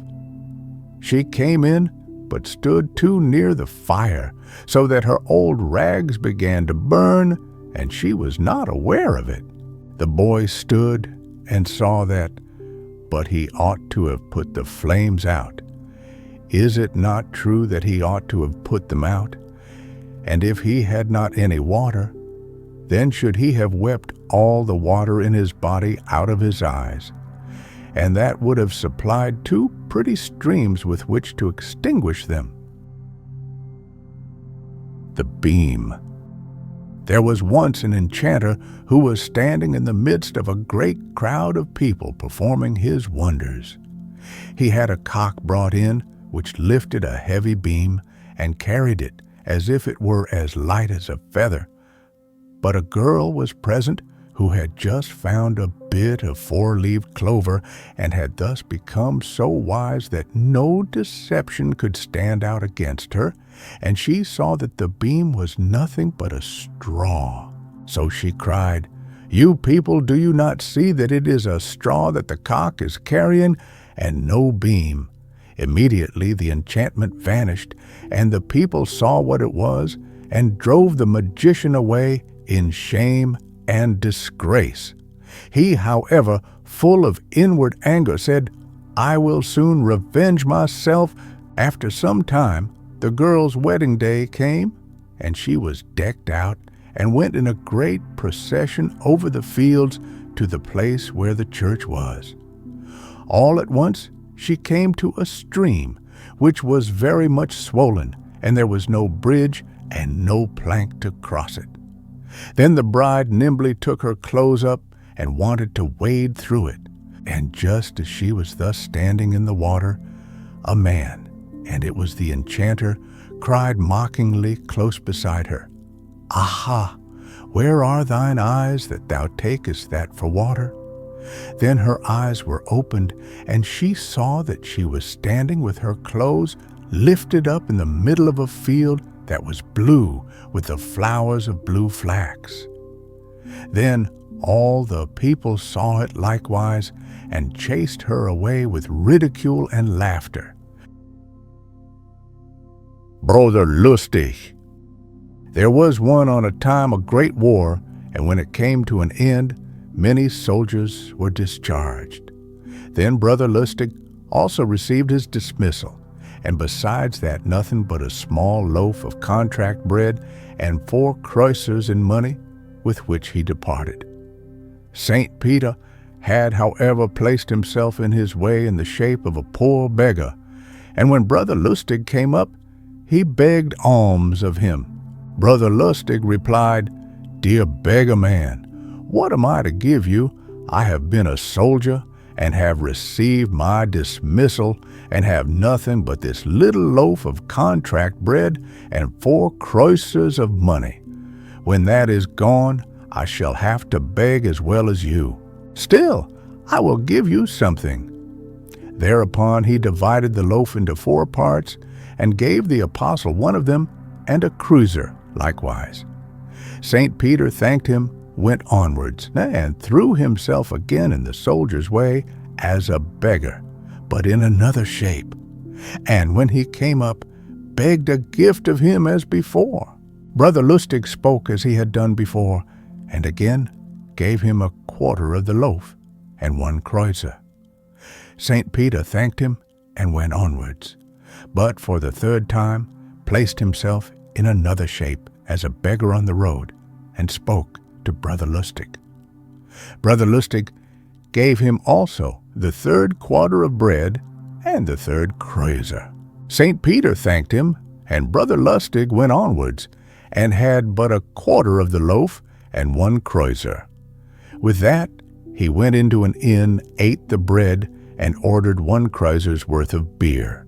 When he had had it, he journeyed onwards, and then St. Peter, who had assumed the appearance of a discharged soldier, met and spoke to him thus: "Good day, comrade.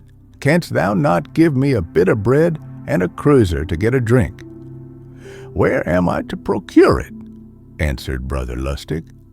"I have been discharged, and I got nothing but a loaf of ammunition, bread, and 4 kreuzers in money. I met 3 beggars on the road, and I gave each of them a quarter of my bread and 1 kreuzer. The last quarter I ate in the inn and had a drink with the last kreuzer. Now my pockets are empty, and if thou also hast nothing, we can go a-begging together." "No," answered St. Peter, "we need not quite do that. I know a little about medicine, and I will soon earn as much as I require by that." "Indeed," said Brother Lustig, "I know nothing of that, so I must go and beg alone." "Just come with me," said St. Peter, "and if I earn anything, thou shalt have half of it." "All right," said Brother Lustig. So they went away together. Then they came to a peasant's house, inside which they heard loud lamentations and cries.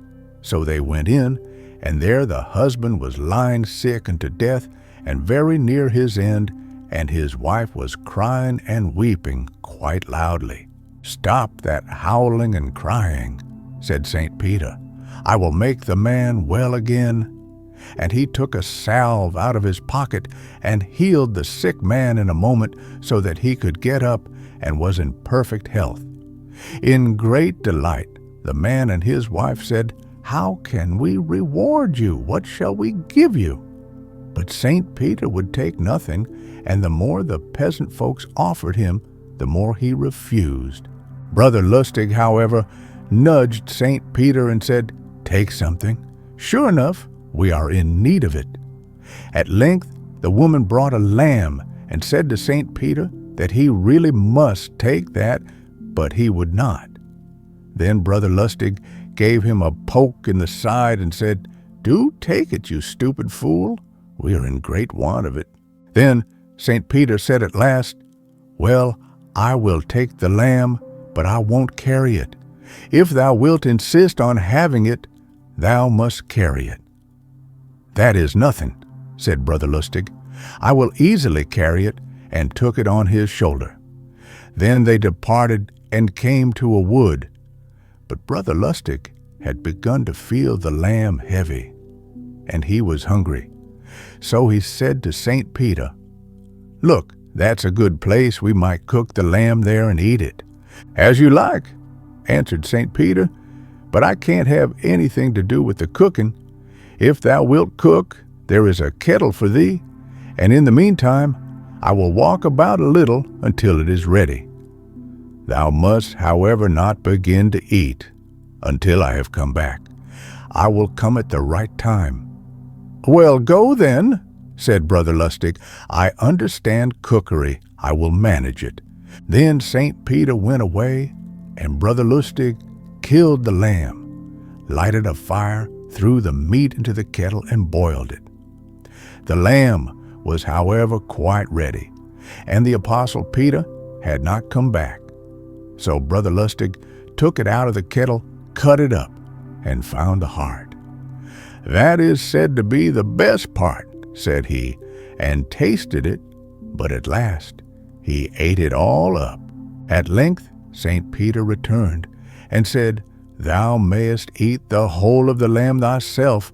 I will only have the heart. Give me that." Then Brother Lustig took a knife and fork, and pretended to look anxiously about amongst the lamb's flesh, but not to be able to find the heart. And at last he said abruptly, "There is none here."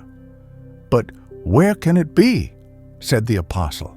"I don't know," replied Brother Lustig, But look what fools we both are to seek for the lamb's heart, and neither of us to remember that a lamb has no heart." "Oh," said St. Peter, "that is something quite new. Every animal has a heart. Why is a lamb to have none?" "No, be assured, my brother Balcarhales," said Brother Lustig, "that a lamb has no heart. Just consider it seriously, and then you will see that it really has none." "Well, it is all right," said St. Peter. "If there is no heart, then I want none of the lamb. Thou mayest eat it alone. What I can't eat now, I will carry away in my knapsack," said Brother Lustig, and he ate half the lamb and put the rest in his knapsack. They went farther, and then St. Peter caused a great stream of water to flow right across their path, and they were obliged to pass through it. Said St. Peter, "Do thou go first." "No," answered Brother Lustig, "thou must go first." And he thought, "If the water is too deep, I will stay behind." Then St. Peter strode through it, and the water just reached to his knee.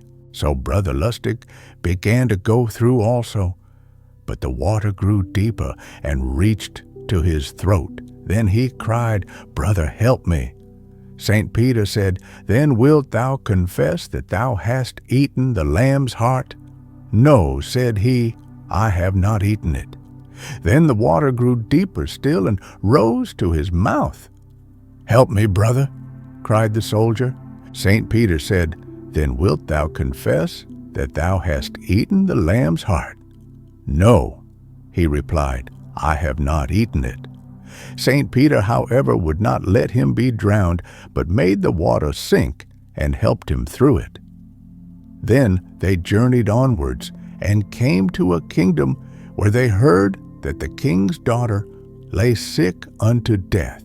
"Hallo, brother," said the soldier to St. Peter, "this is a chance for us.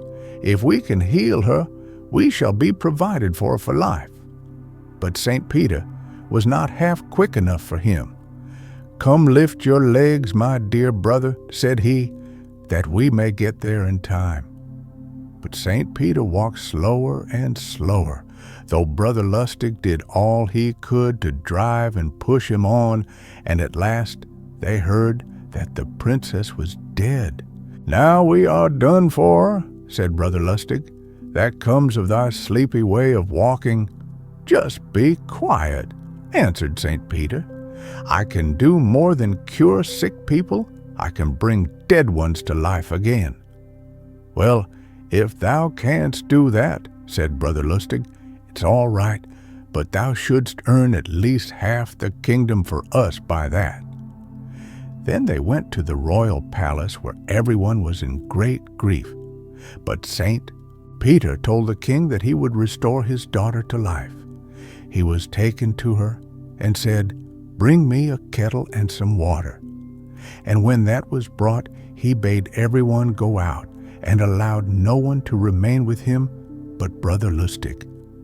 Then he cut off all the dead girl's limbs and threw them in the water, lighted a fire beneath the kettle, and boiled them. And when the flesh had fallen away from the bones, he took out the beautiful white bones and laid them on a table and arranged them together in their natural order. When he had done that, he stepped forward and said 3 times, "In the name of the Holy Trinity, dead woman, arise." And at the 3rd time, the princess arose, living healthy and beautiful. Then the king was in the greatest joy and said to St. Peter, "Ask for thy reward. Even if it were half my kingdom, I would give it thee." But St. Peter said, "I want nothing for it." "O thou tomfool," thought Brother Lustig to himself, and nudged his comrade's side, and said, "Don't be so stupid if thou hast no need of anything I have." St. Peter, however, would have nothing but, as the king saw that the other would very much like to have something, he ordered his treasurer to fill Brother Lustig's knapsack with gold. Then they went on their way, and when they came to a forest, St. Peter said to Brother Lustig, "Now we will divide the gold." "Yes," he replied, "we will." So St. Peter divided the gold and divided it into 3 heaps. Brother Lustig thought to himself, "What craze has he got in his head now? He is making 3 shares, and there are only 2 of us." But St. Peter said, "I have divided it exactly. There is 1 share for me, 1 for thee, and 1 for him who ate the lamb's heart." "Oh, I ate that," replied Brother Lustig, and hastily swept up the gold. "You may trust what I say." "But how can that be true?" said St. Peter, "when a lamb has no heart?" "Eh, what, brother? What can you be thinking of? Lambs have hearts like other animals. Why should only they have none?" "Well, so be it," said St. Peter. "Keep the gold to yourself. But I will stay with you no longer. I will go my way alone." "As you like, dear brother," answered Brother Lustig. "Farewell." Then St. Peter went a different road, but Brother Lustig thought, "It is a good thing that he has taken himself off. He is certainly a strange saint after all." Then he had money enough but did not know how to manage it, squandered it, gave it away, and when some time had gone by, once more had nothing. Then he arrived in a certain country where he heard that a king's daughter was dead. "Oh ho," thought he, "that may be a good thing for me. I will bring her to life again and see that I am paid as I ought to be." So he went to the king and offered to raise the dead girl to life again. Now the king had heard that a discharged soldier was traveling about and bringing dead persons to life again, and thought that Brother Lustig was the man. But as he had no confidence in him, he consulted his counselors first, who said that he might give it a trial as his daughter was dead. Then Brother Lustig ordered water to be brought to him and a kettle bade. "Everyone go out, cut the limbs off, threw them in the water, and lighted a fire beneath, just as he had seen St. Peter do.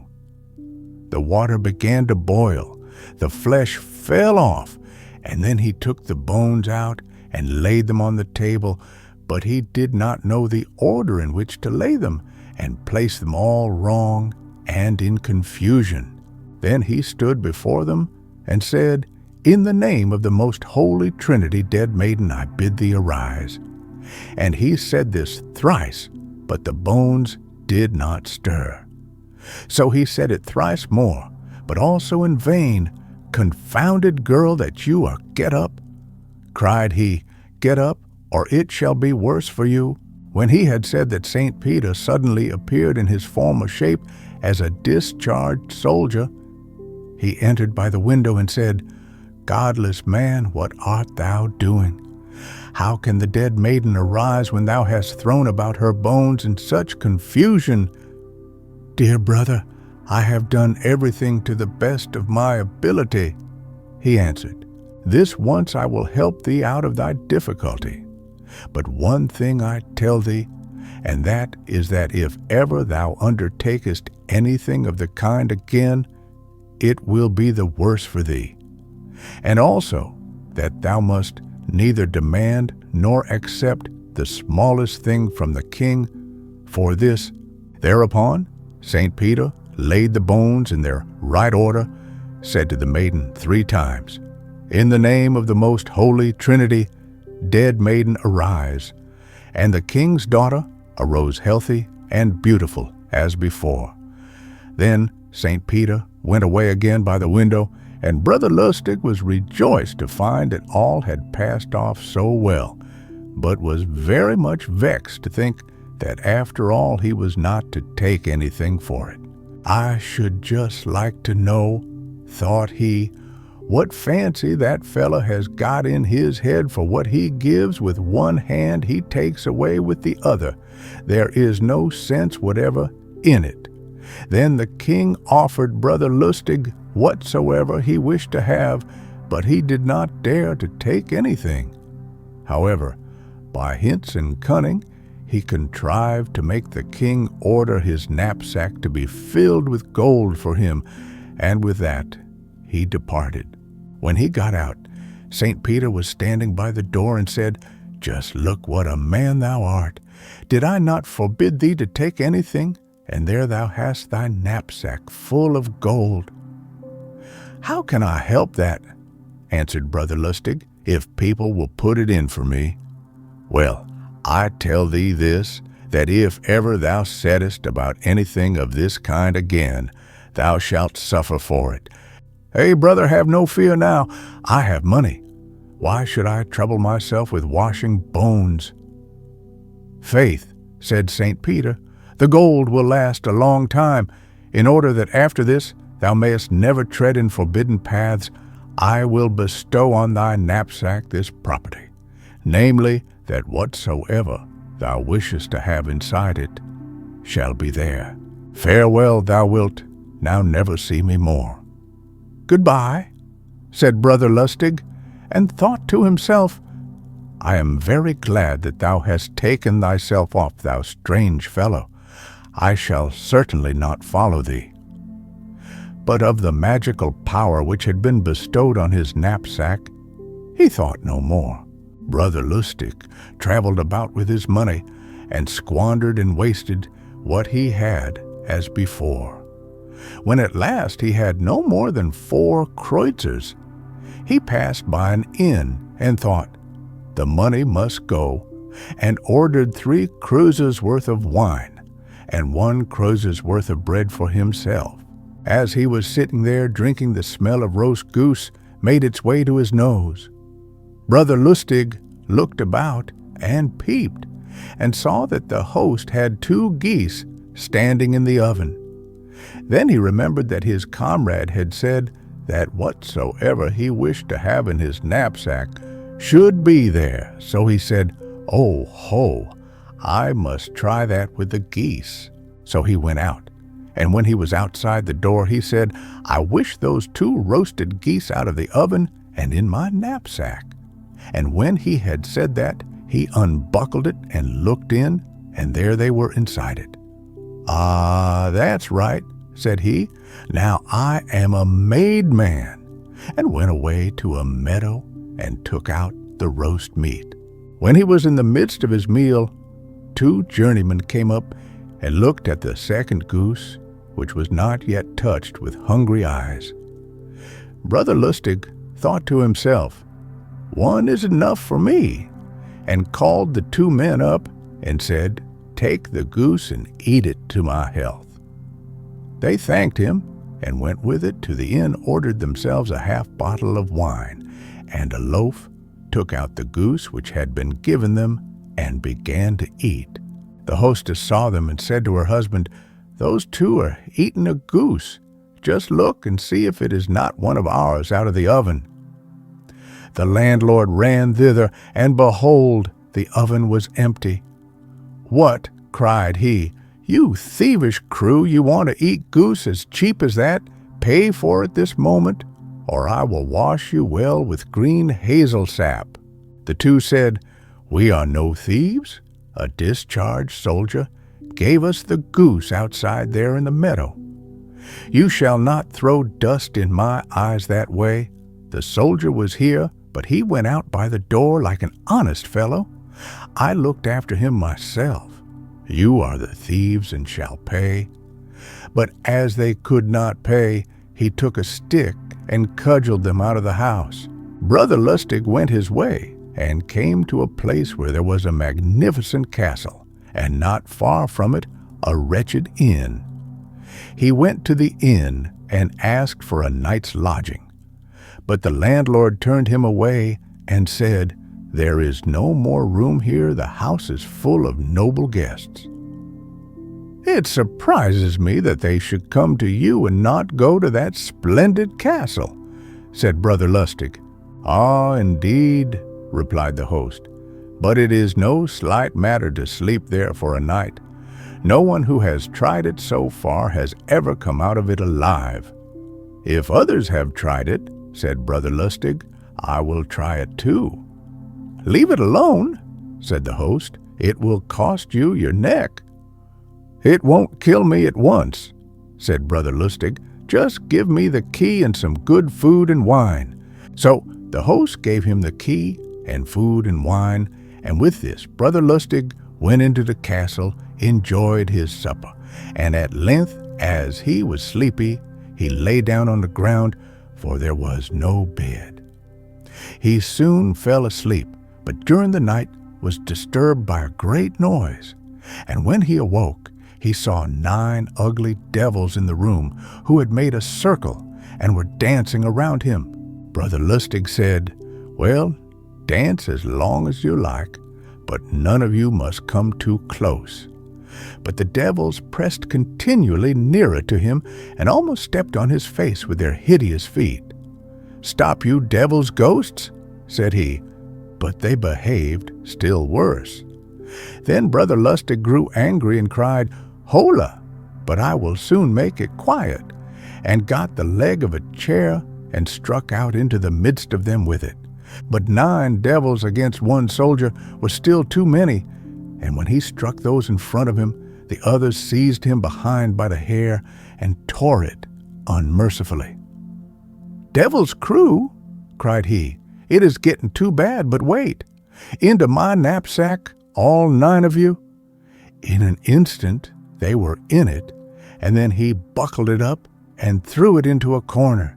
After this all was suddenly quiet, and Brother Lustig lay down again and slept till it was bright day. Then came the innkeeper and the nobleman to whom the castle belonged to see how he had fared. But when they perceived that he was merry and well, they were astonished and asked, "Have the spirits done you no harm, then?" "The reason why they have not," answered Brother Lustig, "is because I have got the whole 9 of them in my knapsack. You may once more inhabit your castle quite tranquilly. None of them will ever haunt it again." The nobleman thanked him, made him rich presents, and begged him to remain in his service, and he would provide for him as long as he lived. "No," replied Brother Lustig, "I am used to wandering about. I will travel farther." Then he went away and entered into a smithy, laid the knapsack which contained the 9 devils on the anvil, and asked the smith and his apprentices to strike it. So they smote with their great hammers with all their strength, and the devils uttered howls which were quite pitiable. When he opened the knapsack, after this 8 of them were dead, but one which had been lying in a fold of it was still alive, slipped out, and went back again to hell. Thereupon Brother Lustig traveled a long time about the world, and those who know them can tell many a story about him. But at last he grew old and thought of his end, so he went to a hermit who was known to be a pious man and said to him, "I am tired of wandering about and want now to behave in such a manner that I shall enter into the kingdom of heaven." The hermit replied, "There are 2 roads, one is broad and pleasant and leads to hell, the other is narrow and rough and leads to heaven." "I should be a fool," thought Brother Lustig, "if I were to take the narrow, rough road." So he set out and took the broad and pleasant road, and at length came to a great black door, which was the door of hell. Brother Lustig knocked, and the doorkeeper peeped out to see who was there. But when he saw Brother Lustig, he was terrified, for he was the very same 9th devil who had been shut up in the knapsack and had escaped from it with a black eye. So he pushed the bolt in again as quickly as he could, ran to the devil's lieutenant, and said, "There is a fellow outside with a knapsack who wants to come in, but as you value your lives, don't allow him to enter, or he will wish the whole of hell into his knapsack. He once gave me a frightful hammering when I was inside it." So they called out to Brother Lustig that he was to go away again, for he should not get in there. If they won't have me here, thought he, I will see if I can find a place for myself in heaven, for I must be somewhere. So he turned about and went onwards until he came to the door of heaven, where he knocked. St. Peter was sitting hard by his doorkeeper. Brother Lustig recognized him at once and thought, Here, I find an old friend, I shall get on better. But St. Peter said, I really believe that thou wantest to come into heaven. Let me in, brother. I must get in somewhere. If they would have taken me into hell, I should not have come here. No, said St. Peter, thou shalt not enter. Then if thou wilt not let me and take thy knapsack back, for I will have nothing at all from thee. Give it here then, said St. Peter. Then Brother Lustig gave him the knapsack into heaven through the bars, and St. Peter took it and hung it beside his seat. Then said Brother Lustig, And now I wish myself inside my knapsack. And in a second he was in it and in heaven, and St. Peter was forced to let him stay there.